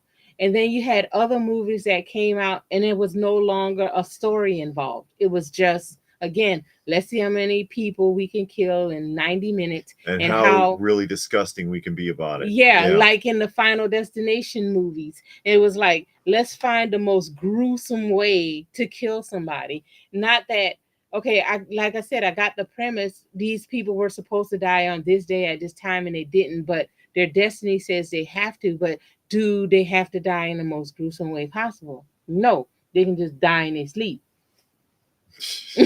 No, I know that wouldn't make much of a movie, but still, it just gets kind of tiresome after a while. And that was All Music Fan. Oh yeah, sorry, I clicked it on, but then I didn't say hey, All Music Fan, how are you? Today. Thank you for joining us. And Old Geek says they'll ride the franchises until they don't make money and then ride them some more. Yeah, pretty much. Yeah. We're seeing a lot of that in the modern era.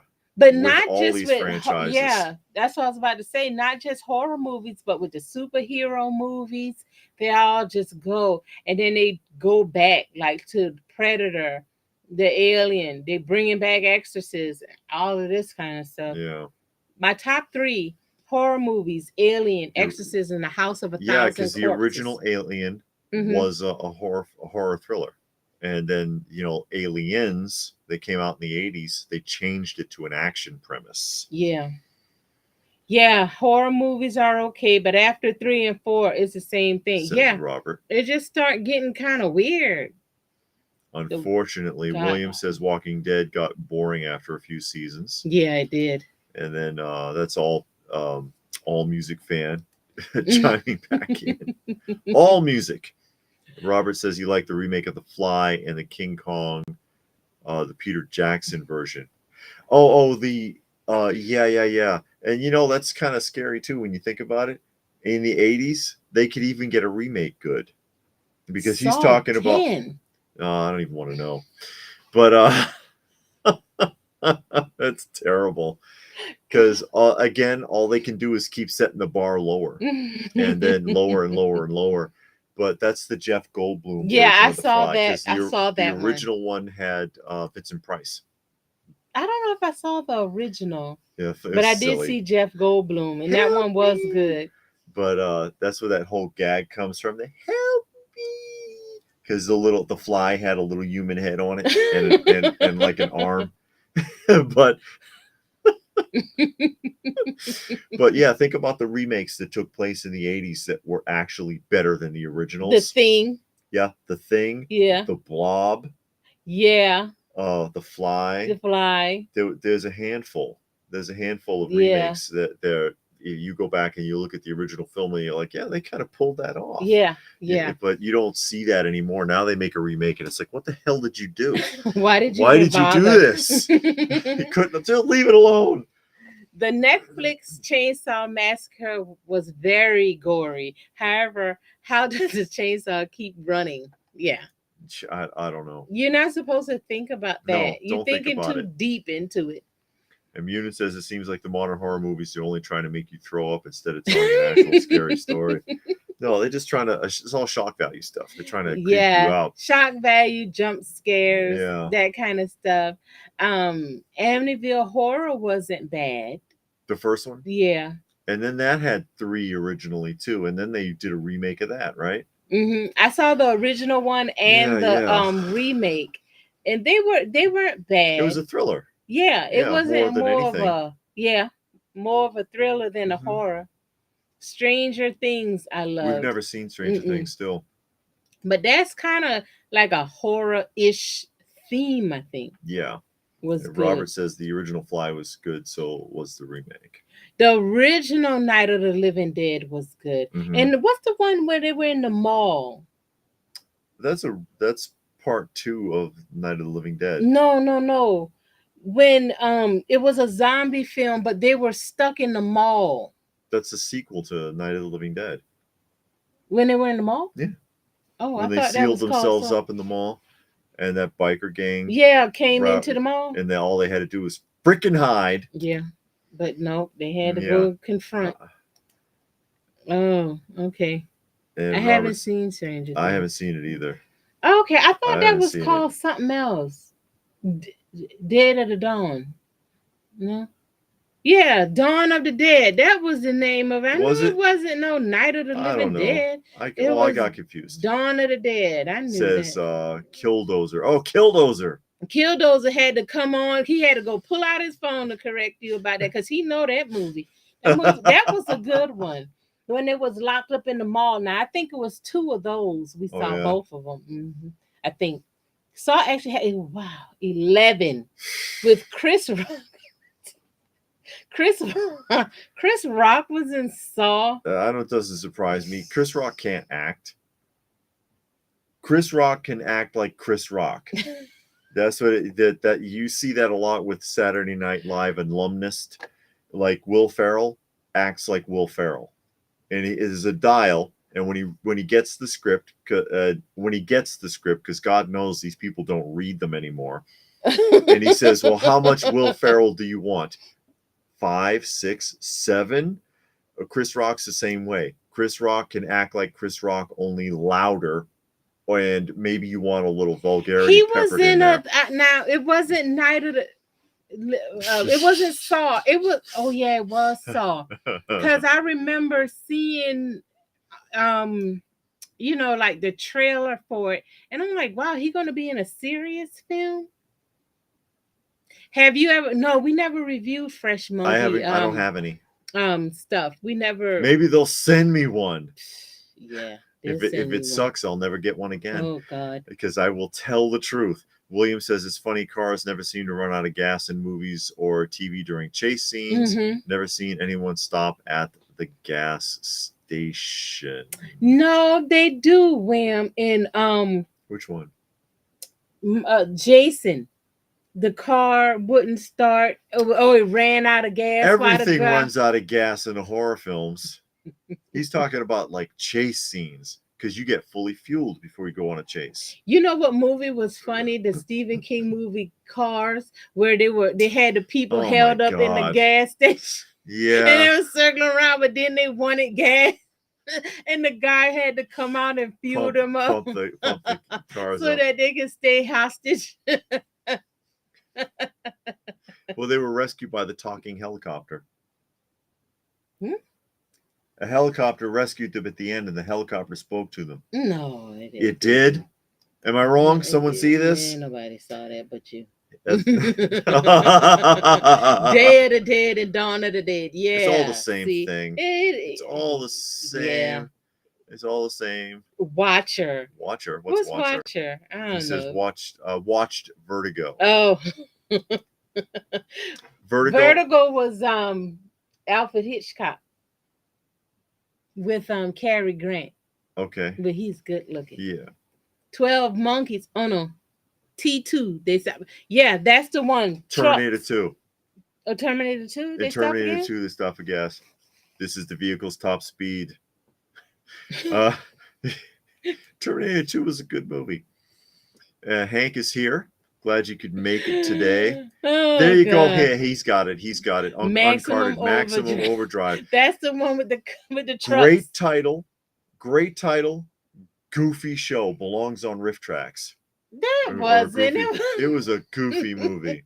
That's a good title though. Maximum Overdrive. But then they also had the one with the dump trucks with the excavator. And the excavator was Killdozer. Yeah, the excavator was holding them hostage. And then they had the one with the car, the evil car, and it trapped all the people in the cemetery because it couldn't drive on hallowed ground. And Christine, all of those was Stephen King. I don't know if Killdozer was Stephen King, but Maximum Overdrive. I think it was. Christine, Maximum Overdrive, and the one with the car. I think it was called Car. They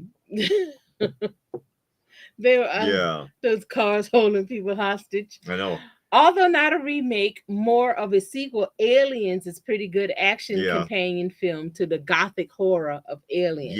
Yeah. It was. They merged it well. It was a good transition.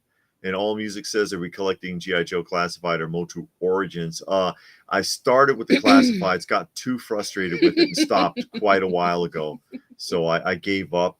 And at Origins, she was only getting vehicles. She doesn't want the figures. Vehicles and the animals, not the figures, because I had the figures from everybody else. They all and I just didn't want to get the figures because it's the same thing over and over and over and over again. So I just got the vehicles and stuff like that. And Severus says there was a great Nike I think ad in the 2000s. The girl outruns Jason because she's rocking Nikes, but they banned it for being too scary. Oh no, that used to happen to them. Nike's had a few commercials banned. They had another one banned where the guy is the basketball player is running up and down the court, and they use CGI to make flames on the basketball. And they had to cancel that one. Why? And then the one with the cyclist. I forget what the hell was happening on the. It's hard to explain. These guys, they had to stop, and the guy's trying to do something with the pump, and he's on his knees in front of the other cyclist, and people are whizzing by on the cycles and looking, and it looks like they're doing something they shouldn't be. Okay. And they had that only got on the air once. Nike has a history of doing that. Killdozer had his own Marvel comic book. That seems familiar. Car scared the heck out of me. The devil driving a nasty bad car. Yeah. They made a I think it was, I don't know if it was Jada Metals. One of those I think it was Ertl made the car figure. Well, not figure, but made the die cast of the car. Vertigo was with Jimmy's. Oh, okay. Yeah.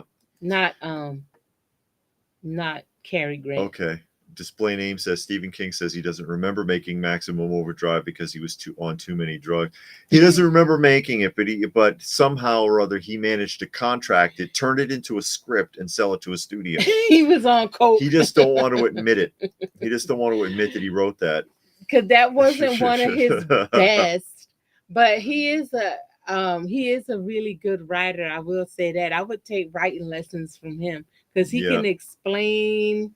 He can describe something really well. Him and the guy that did A Time to Kill. What is his name? I can't think. I read a bunch of his books. He's good at descriptions. God, I cannot think of the guy's name now. Munin says it sounds like a Highlander where you can't go. Well, they can't fight on hallowed ground in Highlander, and I think that's only by choice out of respect that they're not supposed to do that. So in a church, a graveyard, places like that, they will not challenge each other. Yeah. If I remember correctly. And All Music says you have to get the Prince Adam and Cringer 2-pack though. But they've already done that several times too. No, I do have the Prince Adam and Cringer, the Prince Adam and the Sky Cycle. And I have the Keldor and what is his name? Trapjaw 2-pack when it was before he became like the characters that they don't make, like the Keldor and the Trap Jaw. I got those, and I did get the Prince Adam and Cringer, and then like I said, it was like Prince Adam and the Sky Sled, and Prince Adam and something else. I got those, but not just like all of them. You know, like the regular carded figures. I didn't get those because they were the same as all the others. And they're still making them. It just doesn't stop.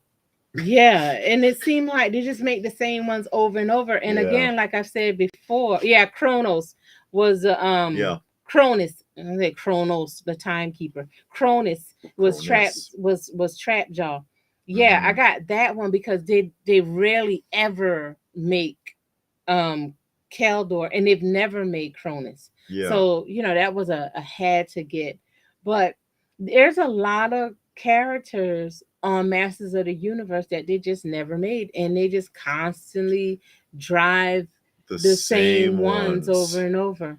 I went into Walmart today and I noticed the Jurassic Park toys was blown again. Those typically actually sell pretty good, from what I've heard. The Jurassic Park line. Yeah, yeah.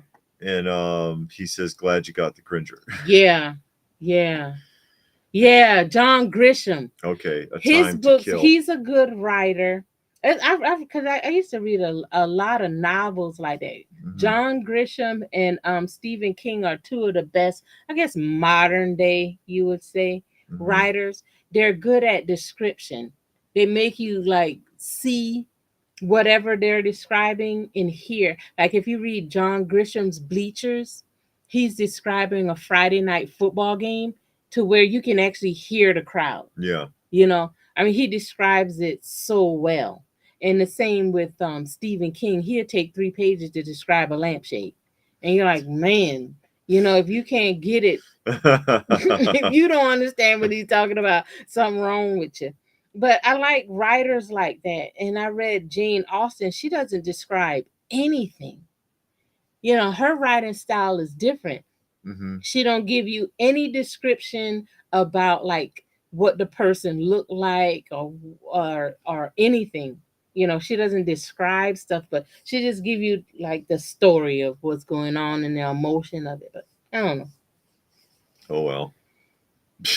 I think he's talking about the cartoon collection printing. It's too many collections. It's too many collections, too many lines, too many this, too many that. It's frustrating. I don't know what that means now. Now you're saying cartoon collection. What's that? The filmation style. Oh, not the Origins? Not the Origins, filmation style. Oh, I don't know what you're talking about now. I don't have that. DC says James Brolin and Ronnie Cox starred in the car. James Brolin. I know that name. Yeah. What else did he play? Hey, Thor. Just got home. Oh, we showed the Marvel Legends Odin on the last roundup. Yeah. I thought it had a kind of a Kirby vibe myself. A souped up version of He-Man. He-Man, yeah. And which toy line sells best in our area? I don't know. I don't really pay like attention. Nothing ever leaves that stuff. I'm serious. I mean, if you go there, okay, like we said before, they took off all of the Marvel Legends, all of the McFarlanes. It's no McFarlanes, no Marvel Legends. You got a ton of Ninja Turtles. Yeah, you got that stuff doesn't move at all. You got some Transformers. You have no Masters of the Universe at all. Yeah. You got a lot of the. It's all at Ollie's. Yeah. Yeah. Yeah, Funko, a smattering of NECA stuff. Yeah, just a little bit though. Yeah. A little bit. Yeah, it's not a lot of stuff. Mainly 6 or 12. Well, I had the Mondos, but I stopped getting them after too many were defective. Especially after that 40th anniversary He-Man, I was done. Local Ross. No, we have been a Ross. We haven't been there for a while. We have went before, and they got more kiddie toys than they do like stuff. Oh, he's Josh. Isn't Josh Brolin the guy that plays Thanos? Meemaw. He's the guy that plays Thanos. I don't remember. I think so. I don't remember. I heard the name, but I don't know. I don't remember. Anyway, I just try to concentrate more on vintage. I've moved away from a lot of the new stuff. I really kind of stopped almost altogether getting anything new because I more often than not keep finding myself disappointed with it. They're defective. There's some kind of problem. The prices keep going up. And I'm just like, it's at least with the vintage stuff, the price is kind of where it is, All Music is going to send us some pictures so I know what he's talking about. Because now I got confused after when Randall said that it was a cartoon version. So now I got confused. You can find it on YouTube, but in the 90s USA Networks, we made ask really entitled Trucks. I think I saw says that. C. Reed. Which close to the short story that Stephen King. I know I saw Trucks and I know I saw Maximum Overdrive. Yeah. So I probably saw both of them, and because they did feel like they were similar. Oh yeah, David got this. Bringing this back around, I got this at the Joe Fest. I already showed it in the Joe Fest video, but this is the kind of stuff I'm looking for. And of course, that is the Fisher-Price Adventure People Wheelie Dragster, because you can't find anything. Look at that artwork. You can't find good artwork. You can't find anything Fisher-Price Adventure People still sealed. It's just a great toy line, and it's a really unique toy line. There's a handful, like the Fisher-Price Adventure People, the Fisher-Price Little People, which is the Little Peg People. Some of those were connected to a franchise and some were not. This had no franchise. There's no comic. There's no cartoon show. There's nothing. There's nothing, but man, these were popular. This was popular stuff, and really early incarnation of 3 3/4 inch figures. The Star Wars figures were based off of these, and it's underrated. Really, really underrated. A lot of people looking for these now, looking for this kind of stuff. Box is a little beat up, but he's still sealed in there. Yeah. And that's just so unique. And I have a handful of Fisher-Price Adventure People pieces. If I can find a good deal on them, I'll try to get it. I do my best, but it's a great example. Like, what's the other one? The Playmobil. Playmobil Little People, little action figures, no franchise. There's no TV show. There's no comic book, nothing connected to those. Those are very affordable, though. The Playmobiles are very affordable, not these.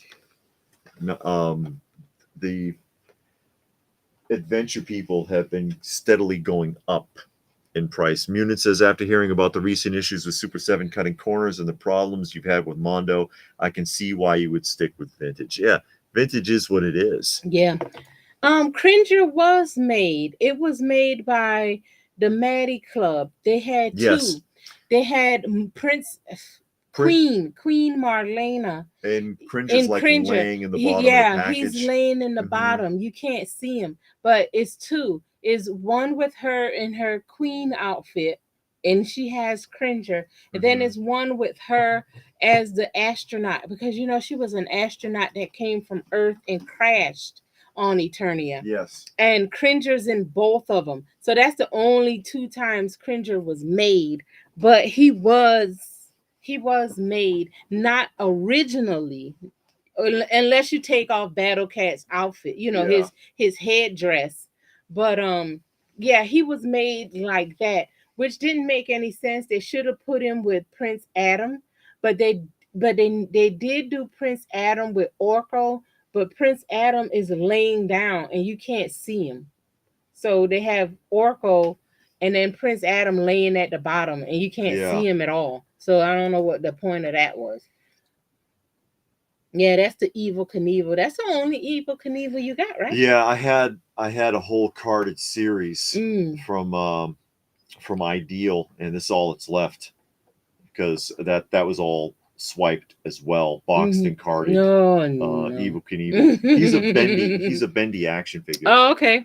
But that's all it's left. Okay, yeah, Evel Knievel we have. And that give you an idea of the the type of quality of packaging I had. Because back when I was getting this stuff in the 90s, this is like $20. Oh, he's a statue?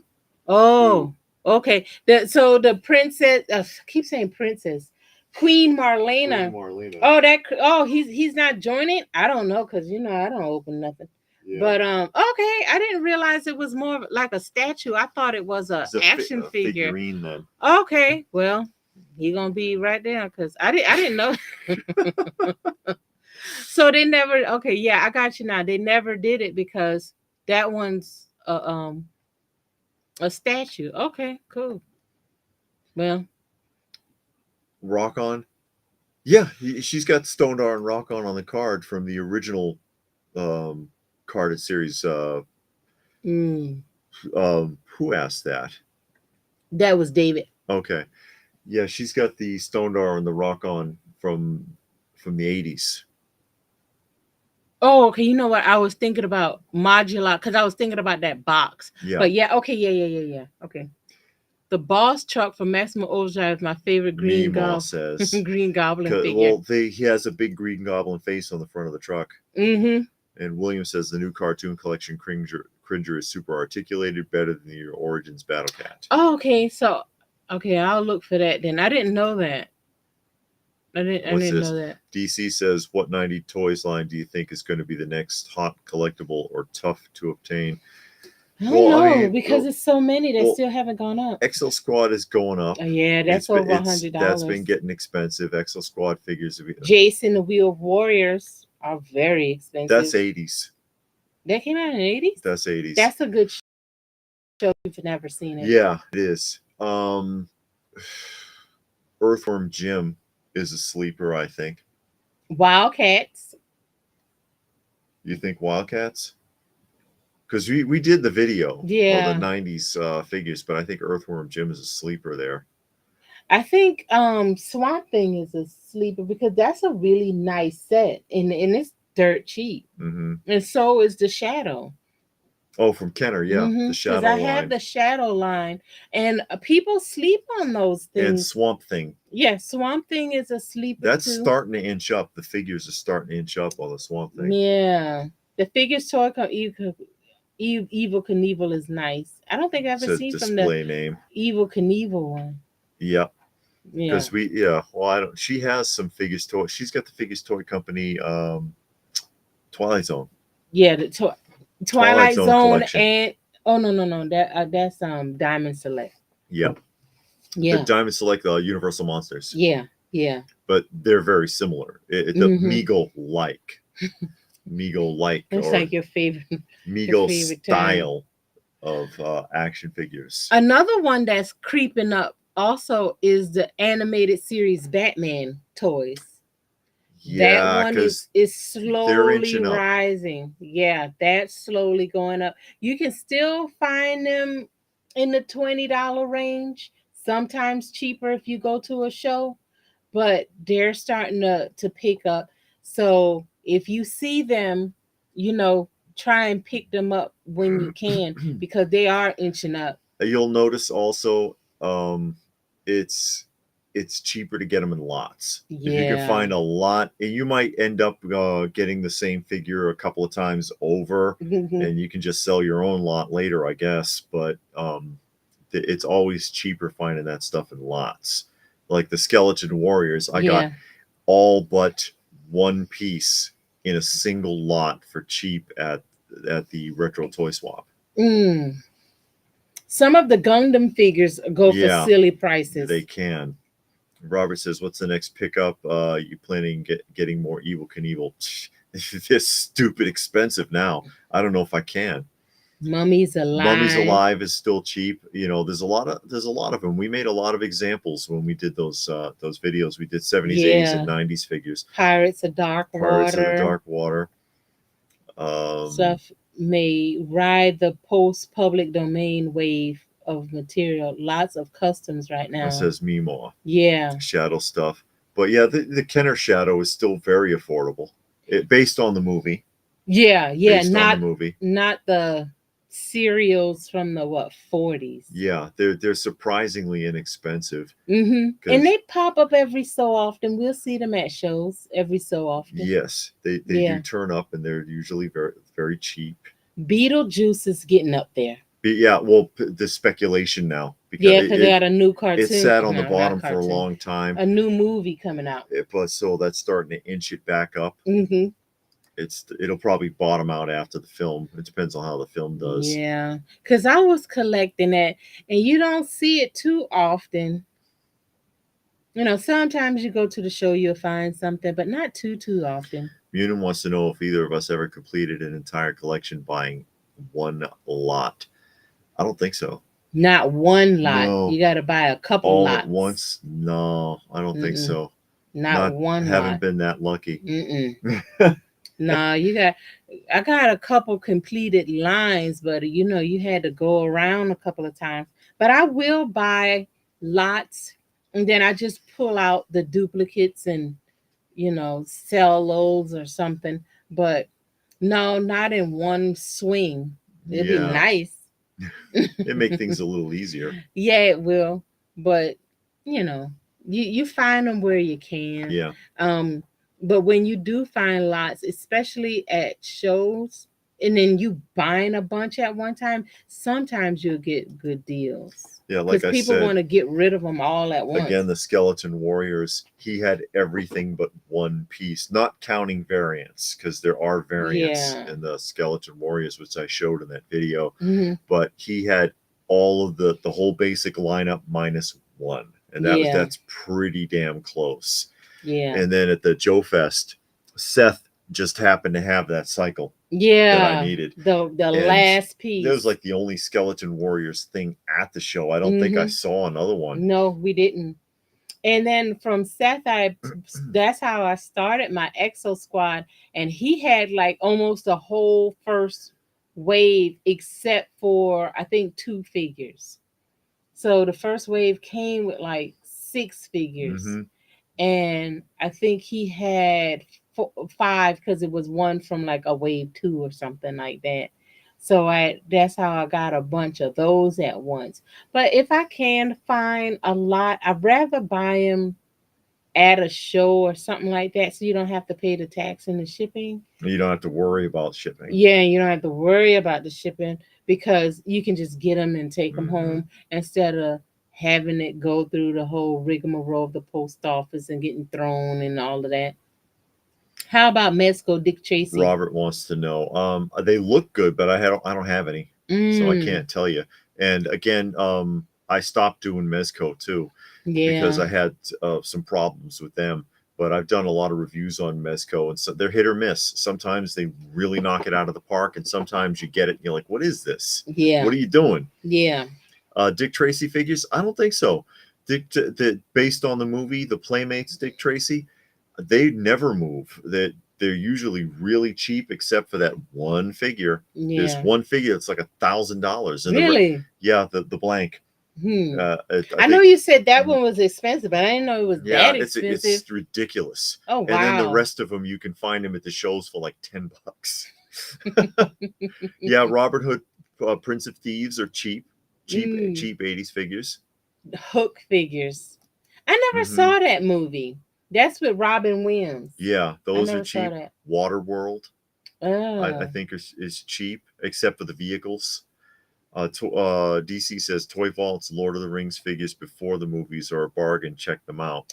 I'm looking up Captain Simeon and the Space Monkeys. Those are cheap. Yeah, we're watching that cartoon, and it's a funny, goofy cartoon. It makes a lot of sci-fi references. Yeah. And a lot of other references, like they have this crew. They have the red shirt crew, and they die every episode. they come out and they get killed. And in one episode, the 2 of them looked and sounded like Beavis and Butthead and got killed. Because that's a running gag, but they make fun of every sci-fi TV show and movie you can think of. Yeah, they do. That cycle was put there for you. It was meant to be. I guess so, David. I sure hope so. Because he sure got it. That's the one I needed. And I was like, hey, Seth. And he gave me a real good deal on that, too. Sasquatch toys. Yeah, He's good to work with. Yeah, he's good to work with. K-Munin, I'm with you 100%. Yeah. With the price, and then see the thing that gets me with Super 7, like I feel like I want to be done with them. Yeah. But with their Thundercats, they're making figures that hasn't never been done. And that's what always get me, because I like Thundercats.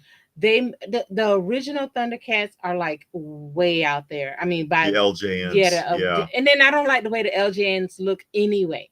So I wouldn't want those, because I really don't like the way they look. But then Super 7 has made so many characters that LGN never made. Yes. So then you're like, okay, I'm getting figures that were never made. But then for me, I don't get so tied up on quality, because I never take mine out the box. But what made me mad, they quit putting the slip cover. We no longer get outer boxes now. So now you got all of these things, but you still want the same amount of money. Yeah. And I'm pretty sure if you wait about a good 2 more months, it's going to be more. And that's what Munin is saying there. For the price, Mezco, Mondo, whatever, there shouldn't be hit or miss. And that's like I did the reviews, like I did the review of the Dark Side figure from Mezco, and I was like, this is actually kind of a cool figure, and he's heavy too, because he got die cast parts, and his face lights up, and he does all this stuff, and I was like, the articulation's not bad for a bulky figure. This is great. Then they do the Hulk, they do the Gladiator Hulk figure, and I'm like, the color of the plastic's not even consistent. His face, arms, and torso are 3 different colors, 3 different shades of green. He can't move. What the hell have you done? What are you doing with this? And he was expensive. Yeah. And then the Ghostbusters set, terrible. It's the worst set they ever made. That's when they made that 4-pack, right? There's a 4-pack. That sucker retail was like $300 on that thing. Wow. And then their elbows don't bend. They only bend. They're single jointed elbows. The costume's too bulky, so their arms won't raise up, so they can't get their proton packs. The LED lights don't work. The packs, they made the straps out of vinyl. They don't fit. You can't put the packs on them. I was like, God, these are awful. They did a terrible job. Oh, wow. Then Nosferatu comes out, and it's like, wow, this is a decent figure. Or Popeye. I love the Popeye. It's like they're made in different factories. I don't know what the hell they're doing, but it's like every other figure. It's like, wow, this is a piece of crap. And then the next one is, wow, this is pretty good. Make up your mind. There's some consistency. I couldn't take it anymore. Plus all their other problems. Yeah. The fight that I had over that poster, because they never gave me my poster with the Death Dealer. Yeah. Was supposed to come with a poster, and they kept insisting it's in your package. I was like, I'm telling you it ain't there. And it was like all of our figures came with a poster. Except the for poster yours. The poster is in your box. Check your box again. I think I know if there's a big cardboard tube in the box. Thank you.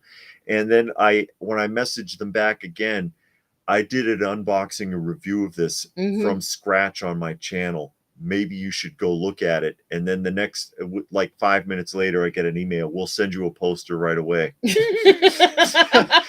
didn't even look. They were just like, oh, crap. He already did a review. Because if I have a problem, and I never had a problem except for with 3-0. 2 times something didn't come with my figure. 3-0, a hand was missing. Yeah, like but it was 2 times.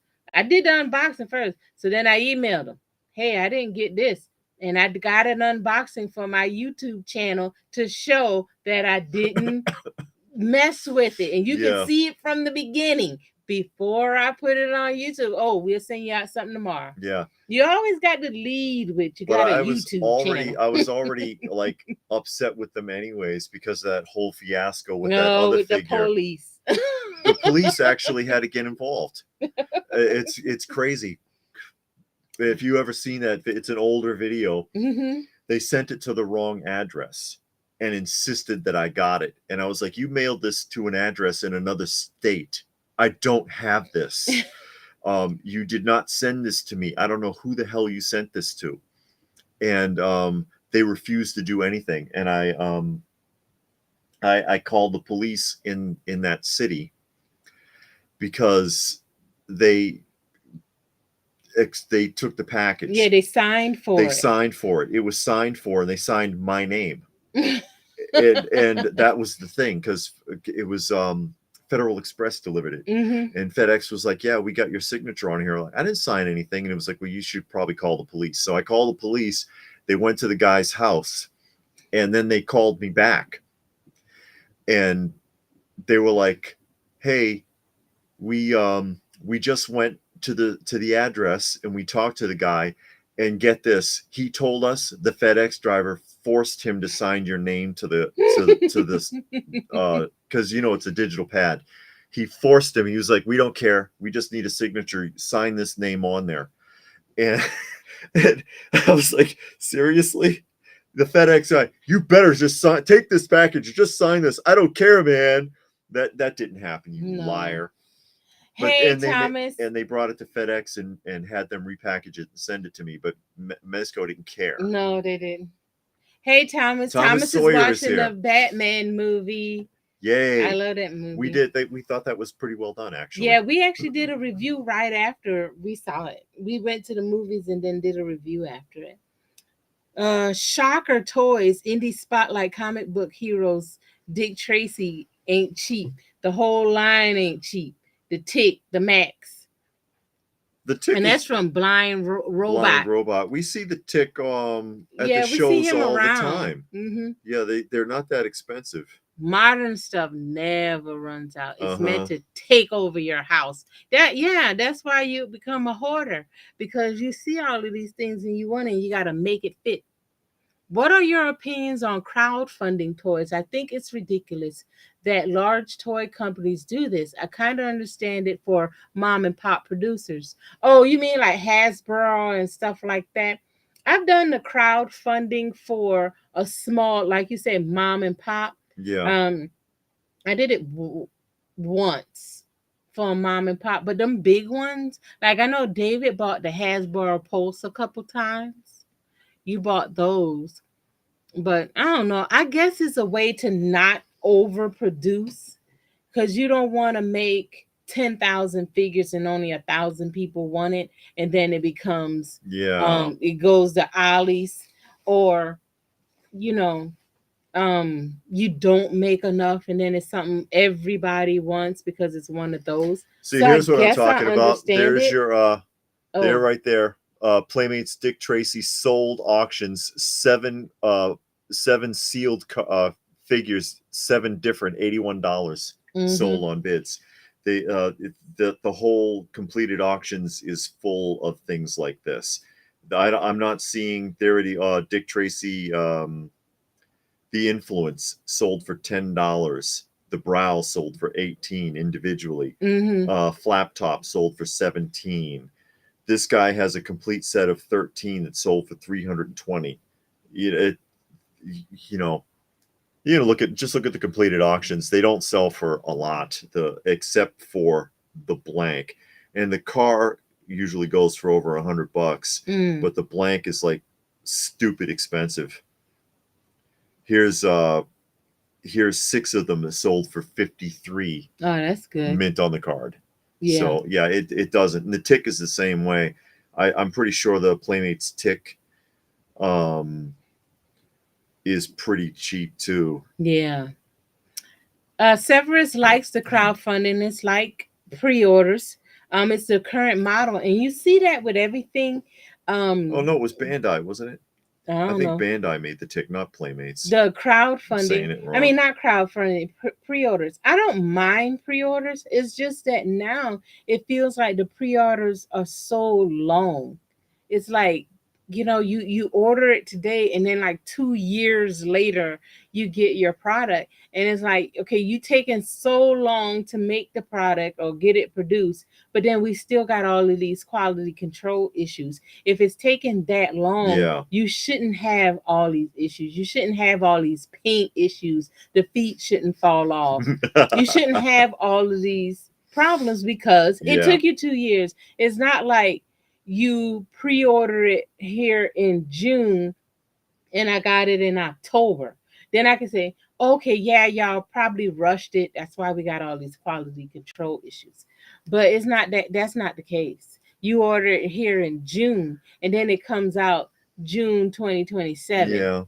So And that was I don't know. that's what killed me with the Mondo also, because Mhm. when that figure broke in half, when I took it out of the package, I was like, that's it. You know, Yeah. the figure was like $300 Yeah. with the and here's the tick Bandai, a complete set of 13 sold for 100, mint on the card. Just to make the point, I'm not just pulling numbers out of a hat here. Yeah. Robert likes it 3-0. For the most part, they have pretty good stuff. I've had good dealings with them. I got their Ninja Turtles and I have their Transformers, and I never had a problem with any of them. They all pretty good to me. I only crowdfund the Tommy DeLorean, supposed to come out in October. Crap, I don't think I've done a crowdfund. I did a crowdfund Well, from them Bible figures. Yeah, no, Yeah, you did the Hasbro, the Pulse. What's his name? Galactus. Yeah. I did the Galactus. Mm-hmm. I liked the Galactus. I did a review of it. I thought that the bonus figures were crap, though. I did not like them. Thomas just picked up the Lion Rock War Heroes, British soldier, and the Navy soldier. I never heard of them. I want to get the Sergeant Rock from G.I. Joe. Those are like they're like Meagle like, right? Aren't they on like a big flimsy card? They're how big are they? They're like Meagle like, right? It's like so big on a like the LJNs back here, something like that, right? Not Robert. David wants to pick up the Killer Tomatoes in the Police Academies. Don't you have Police Academy? I don't have Police Academy. I never did, actually. I never had the Police Academy based on the cartoon show. Oh, it's not based on the movie? No, it's not based on the movie. It's based on the like Saturday morning cartoon. As are the Killer Tomatoes, not based on the movie, but based on the cartoon. Yeah. Noonan says having to wait years for pre-orders is unacceptable. It's worse when after waiting all that time, it's still loaded with quality control. Yeah, issues. And that's what we're talking about. It's like you took that on. So what were you doing all that time? Because you wasn't working on these figures. No. If the paint is still rubbing off in the package, and you got broken pieces and missing parts, so something went wrong. I remember ordering a Mezco 5-point Batman 66 set. No production updates. 2 years later, it arrived. Hey, at least you got it, because that's why I gave up on Big Chief. Although Big Chief went bankrupt. Yeah. But the Doctor Who, they were delayed for so long that the what agency was it? Federal law required them to give me a refund because it had been more than 2 years, because it was overseas. I hate pre-orders. Rather buy them in there. Yeah, that's what I said that I'm gonna start doing. Just wait for them to come out. Maybe sometimes the prices will be down even after that. But no. Oh, you're the one. Yeah, Dave. Yeah, it was mentioned on the Facebook. Said the rogue from Mondo Arms snapped on me. That yeah, I remember you telling me about that. And haven't seen an email for a replacement yet. Yeah, I know. You must be the only one, because when that He-Man, they jumped on that He-Man quick, but then it was a lot of people. I'm sure there's others, but the He-Man, it was like nearly half of them had a defect. It was really bad. And that was like I said, the third one in a row that had defects, because they had trouble. Well, fourth really, because there's two versions of the Hordak, because it was Hordak, second Hordak, She-Ra, and then that one. And it's just like, that's it. That's too much. William said Mattel Creations doing pre-order super fast in about a week. Oh, okay, that's really good. And Thomas says Lion Rock figures are 7-inch, unlike the Migos, and are on the flimsy card stock. Okay, yeah, so I kind of they're tough to come by though. Still on the card anyway. Okay, he said it too. He said the same thing. The clothes are not interchangeable. Oh no. Robert says he got the 66 Batman set. It's a good set. Okay. The 5 points of articulation. Yeah, the Mezco line. 5-star, whatever they call it. 5 something or other. 5 this, 5 that, 5 the same thing that everybody else does. Mm-hmm. I know I'm awful. Mm-hmm. All Music says he loves Batman 66 lines by Mattel and McFarlane. McFarlane's been doing a bunch of them. Yeah. Like his are like 7-inch too, right? Yeah. Yeah, I don't know if he done them. I know he does them in the box. He does it on the card. Oh, he does it on the card Batman too for the 66 Batman stuff. Yes. I don't have any McFarlane figures. I have. She has a couple. Yeah, I have a couple. She's got the Swamp Thing, and she's got a couple of others. The Dead Man. Someone sent her the Swamp Thing. Yeah. That was a gift. And it's with my Swamp Thing figures. Yeah. Right now I can see it from here. It's with the Kenner Swamp Things.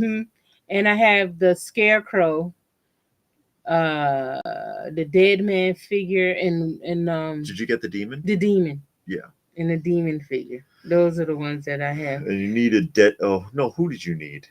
Spectre. I need the Spectre and Grifter.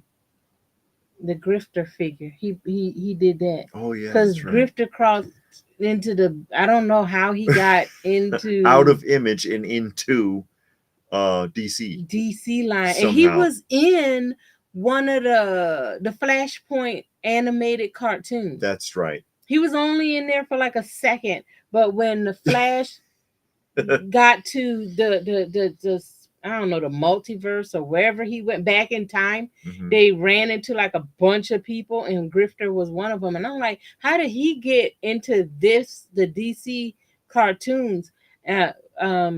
But somehow he got there. I'm reading his comics too, and they're pretty good. Yeah, he's a interesting character.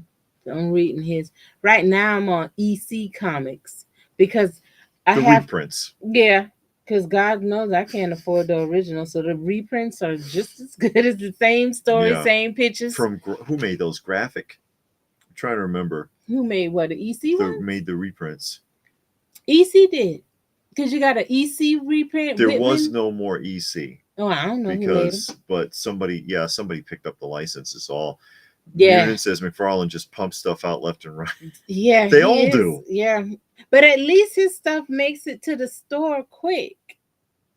So I mean, he does get it to the store. He got on everybody else. His store. I mean, he doesn't. I'm not gonna say he doesn't do pre-order because you got to go online for some stuff. But the majority of it, the bulk of it, actually makes it to the store. You can see it on the shelf. The Mezco 66 figures have rubber capes like the Mego. Okay. The Mego Pocket Heroes are ridiculous. Are they? Well, first of all, the scale is off because they're 3-inch. They're roughly like 3-inch, right? And they're the ones that have like the arm that's like this, so it looks like they're holding themselves. I don't think he did Phantom Stranger. I don't think anybody did. Dr. Fate. He did Dr. Fate, didn't he? Not Phantom Stranger, though. Not Phantom. Did he do Phantom Stranger? I don't know. I don't know either. Because I lost track. Because, like I said, in our Walmart, I'm not sure. They don't have a lot of McFarlane stuff. Now they don't have any at all. And when they did, they didn't have like a whole lot. But when you go to the shows, you can find like every one. Yeah. Sometimes I look, but the majority of the times I don't. But sometime I will if it's like sitting where you can see it. But it's usually so many of them, you can actually just stand there and read the side of the box. And it's in that shady section of the like show that you don't want to go into because it's all modern stuff. It's all Marvel Legends and it's all stuff that's hanging on the pegs right now. Like that. And then you say like you try to get a deal and you can't. It's like, anywhere else you go, it's like, hey, and you bundle stuff. Can we do something with this? And like, yeah, let me see. And then you go to the guys that's got the modern stuff. They get all the Star Wars Black Series stuff and all the Marvel Legends and all the McFarlane toys. And you come up with $305 worth of stuff and say, can we do something with this? I'm like, I might could do 300 on it. That happened to me at the show. That man pissed me off. I just set everything down and walked off. Cause I mean, he is literally packing up. Do I know what I'm talking about or what? Yeah, he was literally packing up. I think 3 figures. Oh I man. think 3 figures. And it came up to like $105. I said, I want to get all of these. Will you do a deal? Yeah, $100. No, he looked at it. Got to flip it around. How about $100? I'm like, dude, what was it's it? 105. I know. Where's the deal? And he's got to do a Peter Griffin on you. Yeah. The Peter Griffin when he skins his knee on the show. Yeah, he did all that. Then he got to flip it in his hand and do all of that. Like, dude, I don't want no $5 deal. That's not a deal. Anyway. Oh my God. William wants to know why Mego did Pocket Heroes in dirty positions. He never noticed when I was because when you were a kid, you wouldn't notice. No, you ain't thinking about that. You don't think about that kind of stuff. It flies over your head. Oh yeah, they did Constantine, didn't he, McFarlane? I don't know, because like I said, I can't keep track of the McFarlane stuff because they're not in Walmart. And when I go to the show, I'm not thinking about McFarlane. Thomas wants to know if we got goodies at GoFest. We got we stuff. did. I just shown this because I got this there, and Carlos hooked me up with that. Yes. Carlos was on Plastic Crack. Oh, was he? Yeah. Oh, okay. He's one of those guys. He's one of the Plastic Crack guys with Justice Curry. But yeah, I got this there. Still sealed in the box. The Wheelie Dragster from Fisher Price Adventure People. I love that line. It's such a cool line. And I got the very last piece I needed for Skeleton Warriors. And then she got a bunch of stuff. She got comics and all kinds of stuff. She came home with bags and bags. I did because I always wanted a 1/6 scale Universal Monster set, and I wanted the Sideshow. And one of our mutual friends, had like 6 Sideshow Universal Monsters, and I asked him to bundle it up and give me a deal, and he gave me a really good deal because I was going to just go on eBay and buy them, one by one. And pay the tax and the shipping. And he bundled it and didn't want $5 off. He gave her a bang up deal to sell the whole lot. Plus, it's the end of the show. You don't want to pack those up and take them home. And I'm like, man. I told him, I was like, I had like the majority of these were in my watch list on eBay because I was just going to pick them off, once a month, buy one. Until I got them all done. But I like the Universal Monsters, and I wanted a good 1/6 scale set. And the Sideshow ones aren't that expensive. Yeah. He's asking if the black Hank holes. wants to know, are you talking about the ones that are up here? Those are the Mego 12.5-inch black hole figures that were made in the 70s. And actually, the 12.5-inch line, not very expensive.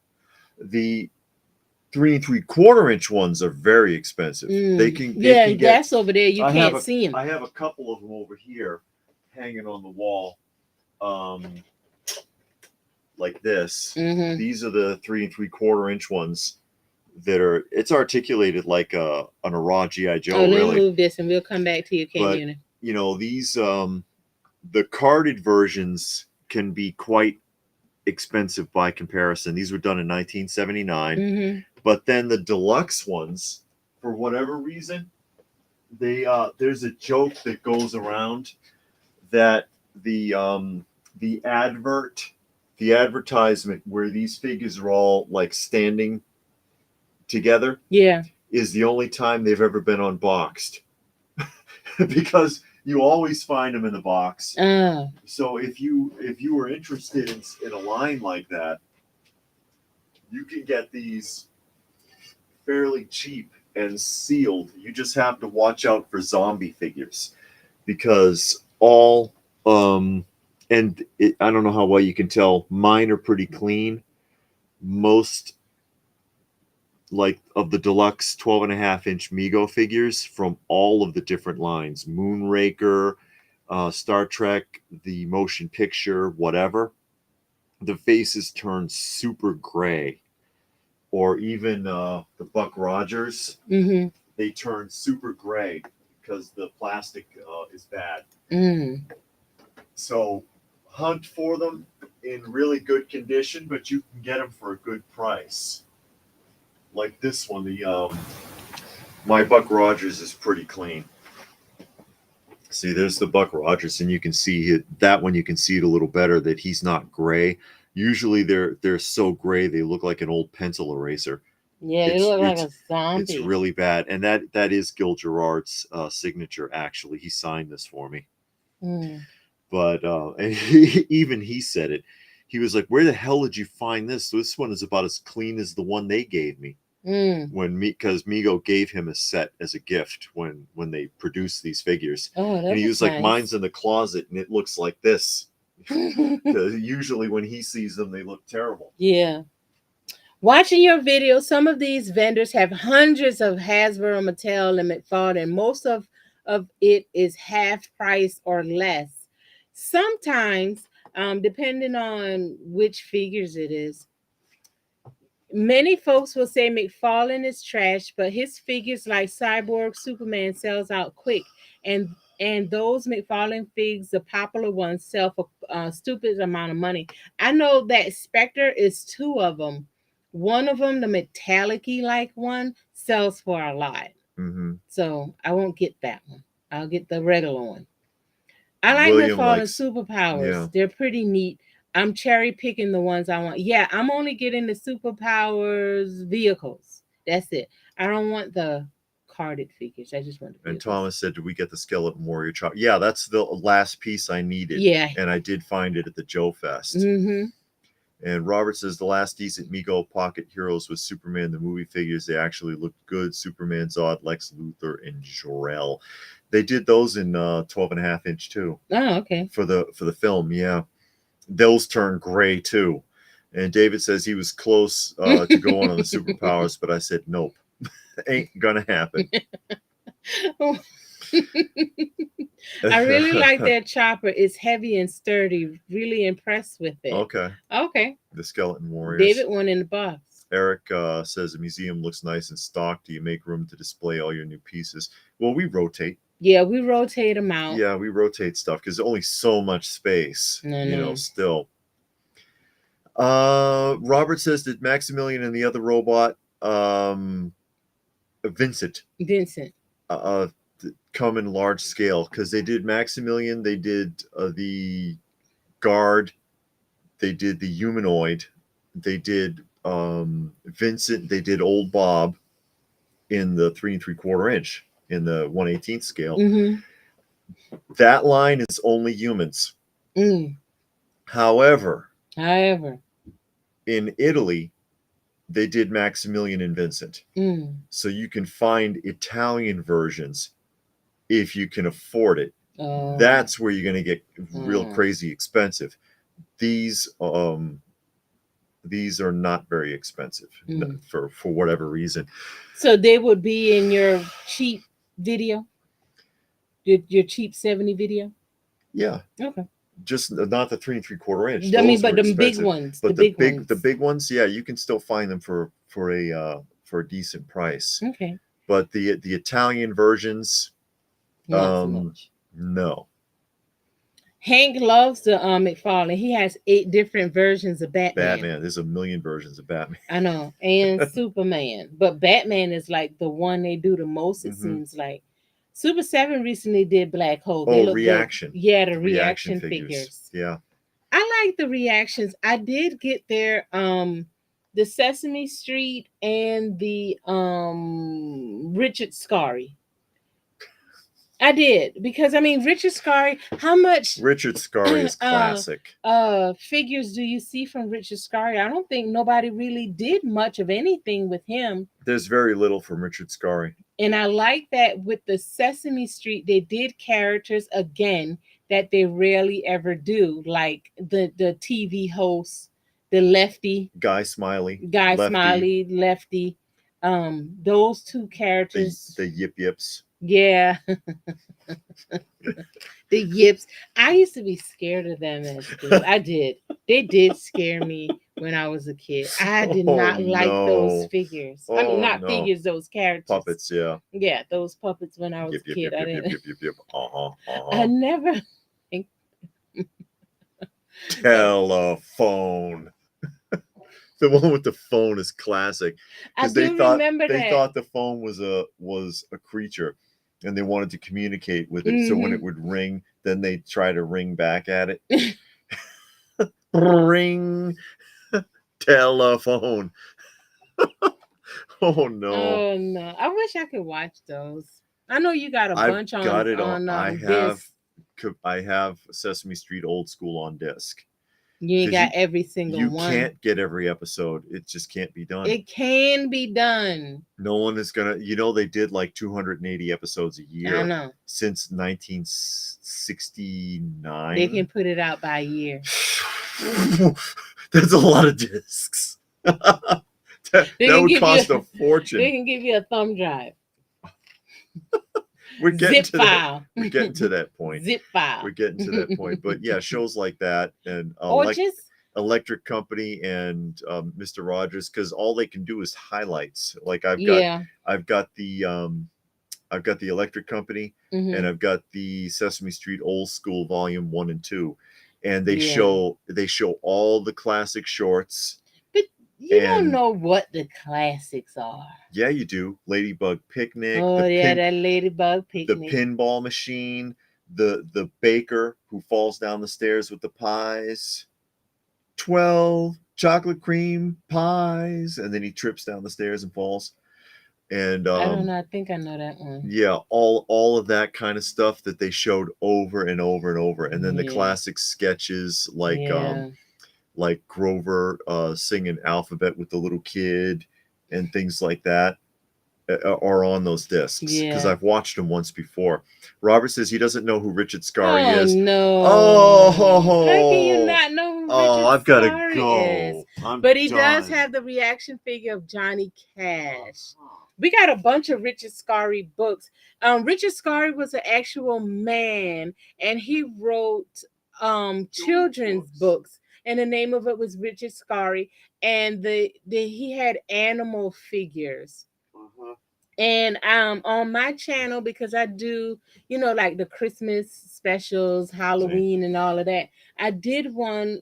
I think Richard Scarry Easter and Christmas, a couple of the Richard Scarry ones. But yeah, this is one of his books, but we got a bunch of his books. You find them at Goodwill all the time. These books are fun, actually. Yeah, and the cartoon is fun too. Yeah. Yeah. And there's very little merchandising from this series. Yeah, that's why I got the reaction. Well, he made the deluxe one. He made the quarter scale figure too. Yeah, he did make the cat. Yeah, and I was just like, and they're recurring characters. Yeah, because they live in this live in this little town together. And I was just like this cat right here is the one. I think, is this the cat they did? I forget. They did one of the cats. I think that's the main character. That cat is the main character. See? The cat, the pig. I need a pickle car and a carrot car. I do. I don't have one. Just saying. But but they when I saw that too, the quarter scale one, I was like, oh, I'd love to get that, but they're just too expensive. Yeah, $300. They're just too expensive. Yeah, just same as the Peanuts, because I love the Peanuts. I'm a fan of the original classic Peanuts, but I can get vintage stuff for less. It's crazy. William says, did Brian Freeman give a price point on the G.I. Joe or Raw O-ring figures? I know they're due to hit Target in October. No, I did not get a price from him on that. We didn't talk about that kind of stuff. Is The Black Hole a good show? It was a movie. The movie is fantastic. Yeah, the movie was good. I love it. The acting is stellar. And you've got what's his name, who was from Psycho. You have oh God, what is his name? I can't think of his name now. You've got the voice of Vincent. Who was the actor who played the voice of Vincent? Trying to remember. I try to remember the same guy who did Cornelius in Planet of the Apes. Oh yeah. I know who you're talking about. Yeah. I don't know his name right now. The musical score was really good.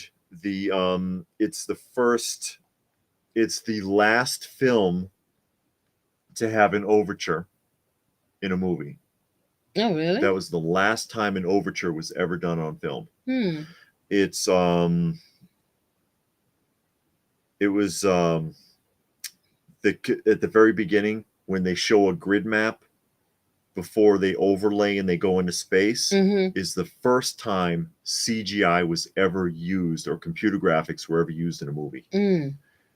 The first time. Roddy McDowell. Thank you, Roddy McDowell. Thank you, Mima and Dr. Cohen. They told us that it was Roddy McDowell. Okay.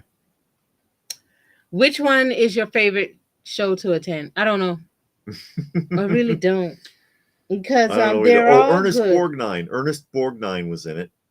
Was he? Yeah, Ernest Borgnine was the mechanic. I don't know, because they're all pretty good. And yeah, in their own way. I don't know. Okay. Yeah, I'm trying to remember, but that I can't remember the names of everybody that was in it. But yeah, I thought it was a really well done film. At the very end of it, it gets confusing for a lot of people when they go in the black hole, but because it gets kind of metaphoric, for lack of a better term. But it's really kind of a retelling of 20,000 Leagues Under the Sea. But it's really brilliantly shot. I liked the film. You should do read along videos. Read along of what? The books we got. Oh yeah. You know what book is good? The Giving Tree. That's a heartbreaker. Yeah, that's a hard book to read. Oh, Spider-Man. I think there might be in the Electric Company. That's actually the first live-action Spider-Man. That was the Spidey comics, right? From Electric Company? No, it was a live-action guy. Oh. And he goes, Spider-Man, where are you coming from? I think he's actually, before they even did the made-for-TV movies on ABC, I think that's the first live-action Spider-Man. The same Roddy McDowell who played Bookworm. Yes. In the Batman 66. And DC said the ending of the black hole is awesome, real dark, like Event Horizon. Yeah, a lot of people don't understand what's happening there. And that's where I think it's traumatizing. They lose it in the end of the film. I don't know. I don't remember all that in the black hole. I know I saw it. But I don't want to give away really too much know what if you haven't seen it. Movie was about though. So I don't think I was paying attention good. I think that's before I started really paying attention to movies. It's not a kid's film. Yeah, it's not a quick watch. It's not a kid's film at all. Anthony Perkins was in the movie. That's the guy that played in Psycho. Yeah, and Craig says, haven't seen Black Hole since the theater. And the musical score is really good. Hank says he would love to see Disney do an updated 20,000. Oh, why? Yeah, so they could kill it? So they could make you never want to see it again? William says you could start a story with David videos. Oh my God. That's a whole different channel. Now that would have to be like a kids channel. Yeah, I do have. We have a massive library of children's books. We really do. Yeah, lots of good stuff. Because they don't make the good. But we have talked about that before because we do have a bunch of Bernstein Bears, and we did talk about that before, like showing the book, like over your shoulder, and then reading it. But then YouTube would label that for children, and then they'd burn my channel down. That's the problem. They would. Yeah, it would. If you got them children's books, it's gonna be a children's channel. Yeah, they'll burn the channel. You would have to do a whole nother channel for that. But we did talk about it. Yeah, we did talk about that before. And Meemaw says Slim Pickens was awesome. Oh yeah, Slim Pickens did the voice of Old Bob. He was the voice. I don't remember Black Hole that well to be even knowing what y'all you liked Vincent. About. Vincent was the robot? Yeah. Oh, okay. He was snarky. And David says, yeah, the tick figures are cheap. Hey, you're way behind. He had to go get something to drink. He just catching back up. That was like a half an hour ago.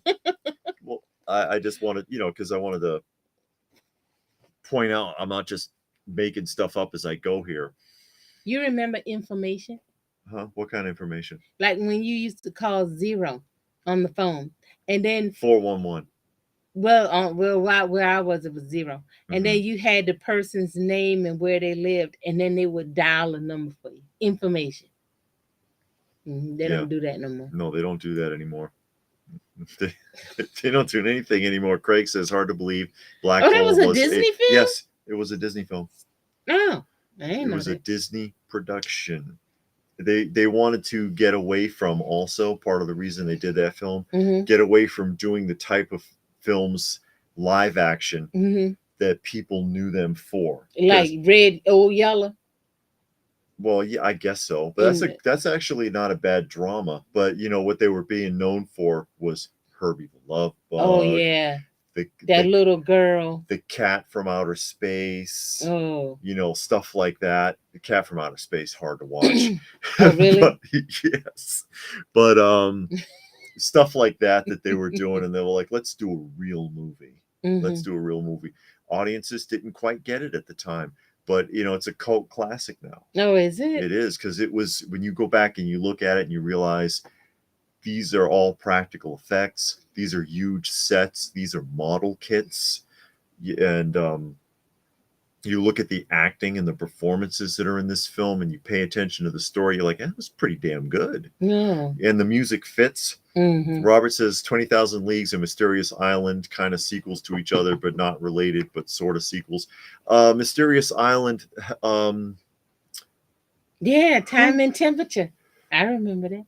Yeah, Time and Temperature on the phone. You could call. They had a number for that. Yeah, and you call, they tell you what time and what the temperature was. I used to have that number memorized. Me too. Because you know what? If somebody asked you for your phone number and you didn't want to give it to them, you give them the phone number for time and temperature. And when they try to call it at the tone, the time will be 8:47 and 35 seconds. And the temperature is 72 degrees Fahrenheit. The model for the Klingon ship Cygnus. Cygnus is coming back as a reissue. There's a lot of anticipation for this. Oh no. What's a Klingon ship? Cygnus. Oh. Well, whatever. The Cygnus, the ship from the black hole. Oh. Do you have that ship? No. That would be a tough one to get right. Because that was a big model that they built. That thing must have been 20 feet long. Yeah, but for the movie shot. Yeah, you'll miss all the detail. You think so? Not in this modern age with all that technology. And you get AI to build it for you. Oh no. Oh. What is all that? I don't want AI to build anything. I'm sick of AI. See that? Have more than enough of that already. Had more than enough. Quit trying to bring stuff back. Just appreciate what already was. Sometimes it's all right. I guess, but a lot of times when they try to bring it back, they muck it up. They make it bad. They screw it up, and it makes you mad. But you can still have the originals, and you can still appreciate the originals, even if they screwed up a remake or a sequel. David says one commercial you don't see on TV is military commercials like Marines or Army. Be all you can be. You don't see those anymore. You know what killed it was in the early 2000s when they wanted to change the image. And I remember in the movie theater there was a Marine commercial, and the plane lands, cargo plane, and the doors open up, and all these Marines are running out, and they're all carrying aid packages. They're not armed at all, and it's like, are you sure this is the message you want to send for joining the Marines? Okay. David says he's posted a new video on his channel today of his collection. Okay, that's David Whitehead Arcade and Toy Channel, not David Michael, Whitted. not Blue Splash. So Whited. Yeah. Or Whited. I said Whitehead. Whited. Yeah. They had one a couple of years ago. I think it was for like the Air Force, telling you, you can join and get college money and all of this. And then they did the campaign a few years ago where the kid is in the military uniform telling his parents that he joined the Air Force or whatever. But it's not like the same where they showed you like kind of in combat and battle on the battleship.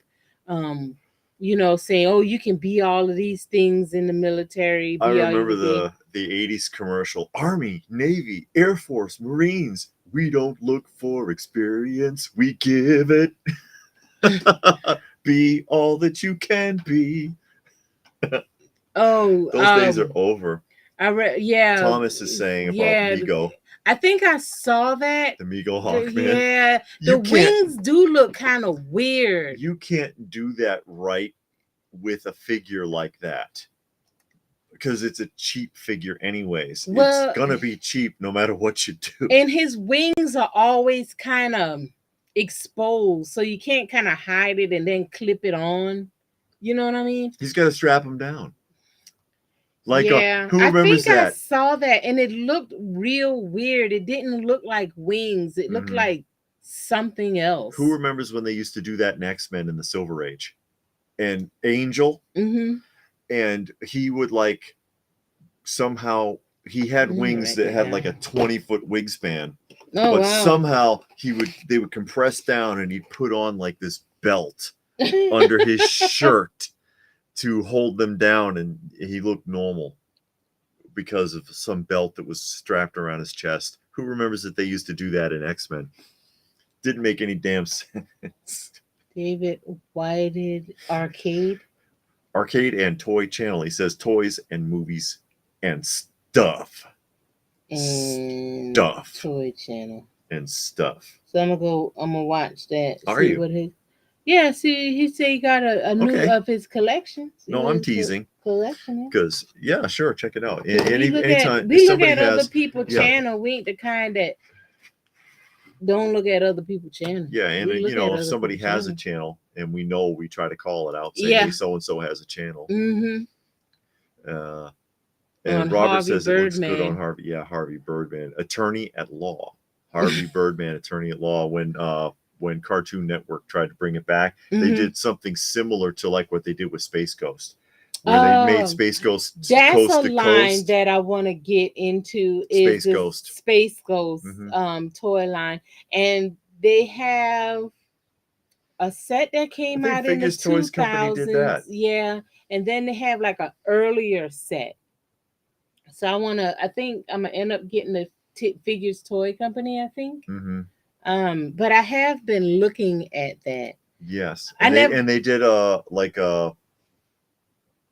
Legends scale carded, and then they did the 8-inch Mego style. Munin says Archangel is their favorite, one of their favorite X-Men characters. Well, Archangel makes more sense because the wings were mechanical. At some point, Angel. Oh, Eric is here. Someone cuts his wings off. And then it was Apocalypse, right? Gave him new ones, but they were mechanical ones. So then, that's a different dynamic than, I'm just going to take these 20-foot wingspan wings, but it's just cool. We're going to make them this big, and we're going to put a belt on it, and no one will know it's under your shirt. They had a show. It came out in the mid 2000s. I can't think of the name of it right now, but they were angels, like from heaven or something, and they came down to earth to like help humans, and they had wings, but they would put the wings down and it would disappear. And then so they could mingle with humans, and then you wouldn't know unless they pull their wings out. At least there's some supernatural explanation there. No, but because it didn't say where the wings went. They just kind of put them down, and then they just kind of like merged into their body. And then this one girl, she was a part of it. She was an angel, but she didn't want to be, so she ripped her wings out. So she extended them out and she put them on hooks, and then she pulled herself away from it, and it came out of her body. So she wouldn't be an angel no more. Okay.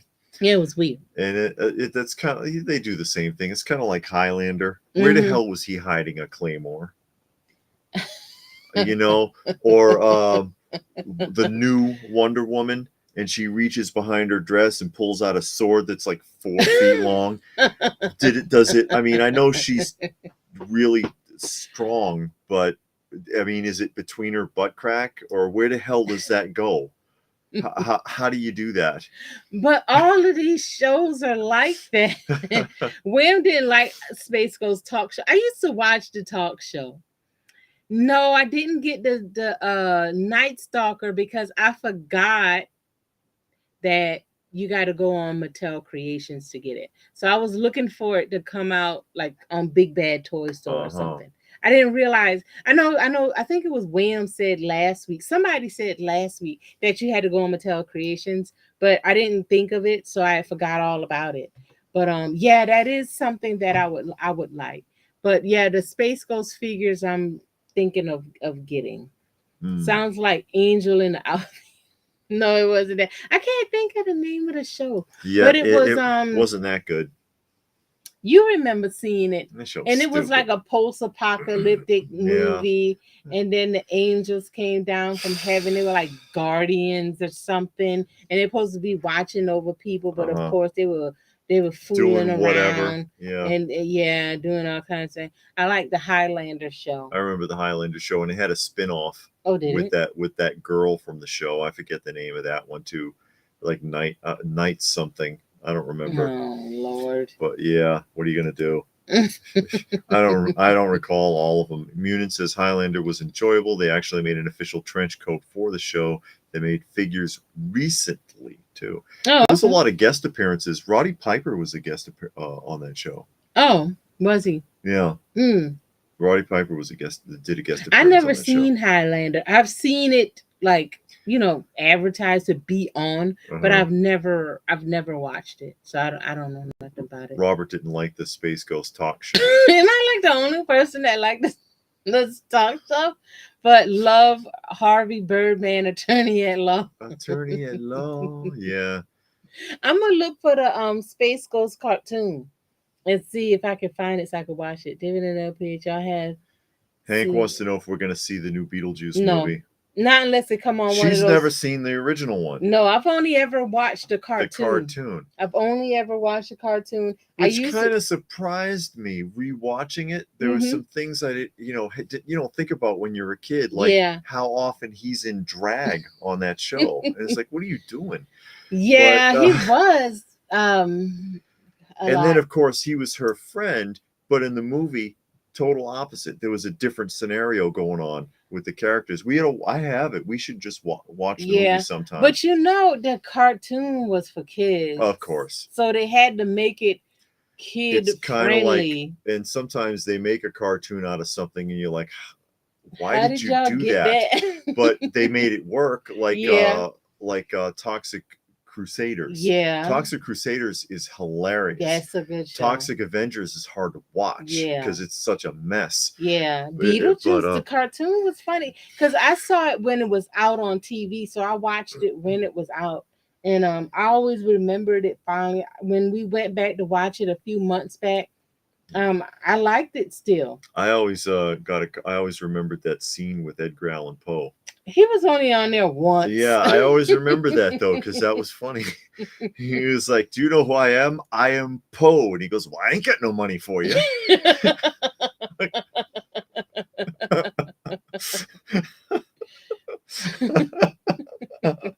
Oh no.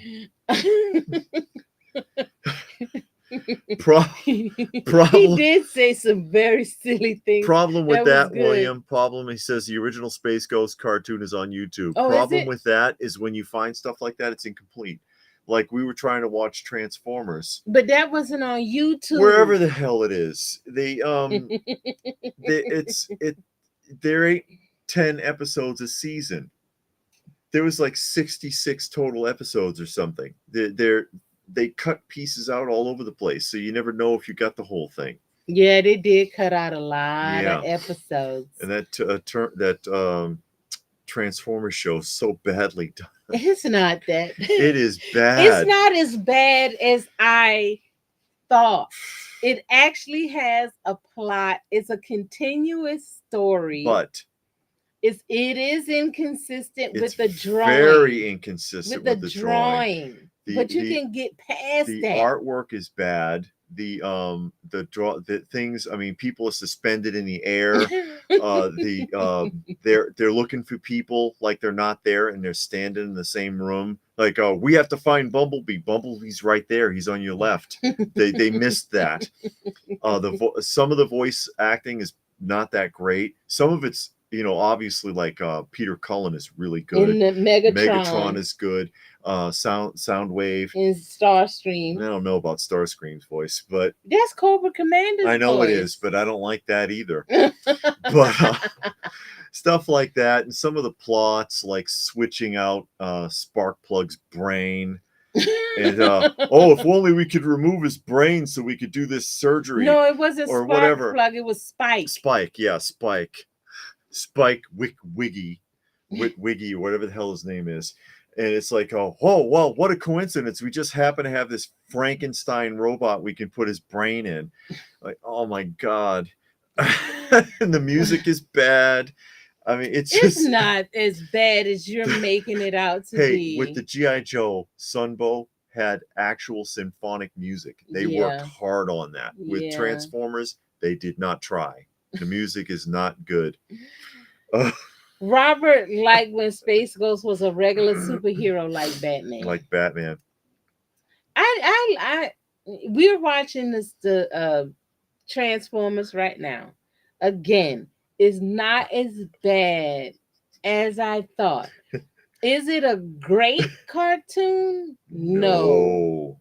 It's not great. But I was thinking it was going to be worse than it is.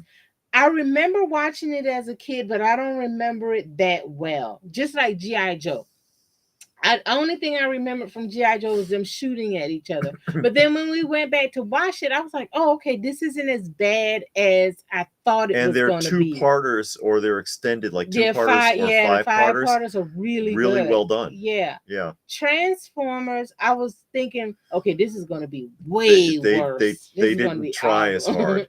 But it's not that bad. It is a plot, because growing up, I don't remember a plot. You just, as a kid, you just see them transform and drive off or fly off, and that's it.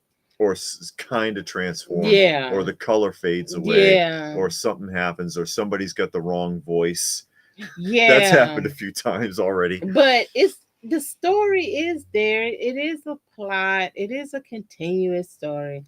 So and it's James not can't believe bad. you never saw Beetlejuice. No, I never saw Beetlejuice. Growing up, we didn't go to the movies. Growing up, yeah, just like I said last week, I grew up in the middle of nowhere. There was no movie theaters around. You had to drive 60 miles to go to the movie theater. So we didn't go to the movie. Well, no, that's a lie. There was a drive-in theater, and we went to the drive-in theater once and saw Purple Rain. I went one time when Purple Rain was out, and we saw Purple Rain. Okay. But we didn't go to the movies often, so and we didn't have cable, so that wasn't happening. I never liked the cartoon based on regular people. Robert says. Like Rosie O'Donnell. Roseanne had a movie? Yeah, Rosie O'Donnell, Roseanne, Ed Grimley. Ed Grimley's not a real person. He's a character. Yeah. Tom Arnold and stuff like that. Although, or Bobby's World. I couldn't stand the voices on Bobby's World. That was Howie Mandel. But there is one based on one that you do like. Who? What's his name? You watched it last year. It was about when he was a child and he did the voices, including his dad. Oh. What's the name of that show? I love that show. Oh God, I can't think. Andy. No, Andy was the daddy. Who was it? Oh, that guy. and he was the host. Yeah. On or Family Feud. John Candy had a show too, and it was pretty bad. I can't think of the name. What the heck is that guy's name? That's actually Life with Louie. Life with Louie. Louie Anderson. Yeah, Life with Louie. That was actually pretty funny. See you, K Munin. Yeah, we're gonna be wrapping it up too. Yes, don't you have? I do have the Mezcal Space Ghost. It's actually a pretty decent one. And William liked Casey Kasem. Well, Casey Kasem did a lot of voice work. Yeah, he got around. If you make Masters of the Universe, I hope they use the voice from Optimus Prime. If Cullen can still do it, he's starting to get away from doing the voice acting because he's having a hard time. Yeah, because we saw the Transformers trilogy that came out, and he did the voice, and you could tell some of the if parts, he had to be loud, he didn't do. Somebody else stepped in. Yeah. But yeah. But with that, as was already pointed out, we're going to go ahead and start signing off because it got late. So we can go eat and do whatever we do. Remember, if you are around tomorrow afternoon, you can catch us at 3 p.m. Eastern Standard Time on the Nostalgic Pod Blasts channel. So we will be joining him on his channel tomorrow at 3 p.m. Yes. So you can find us there. So thanks, everybody, for joining us this evening. Hope you had a good time. And maybe we will do this again sometime soon.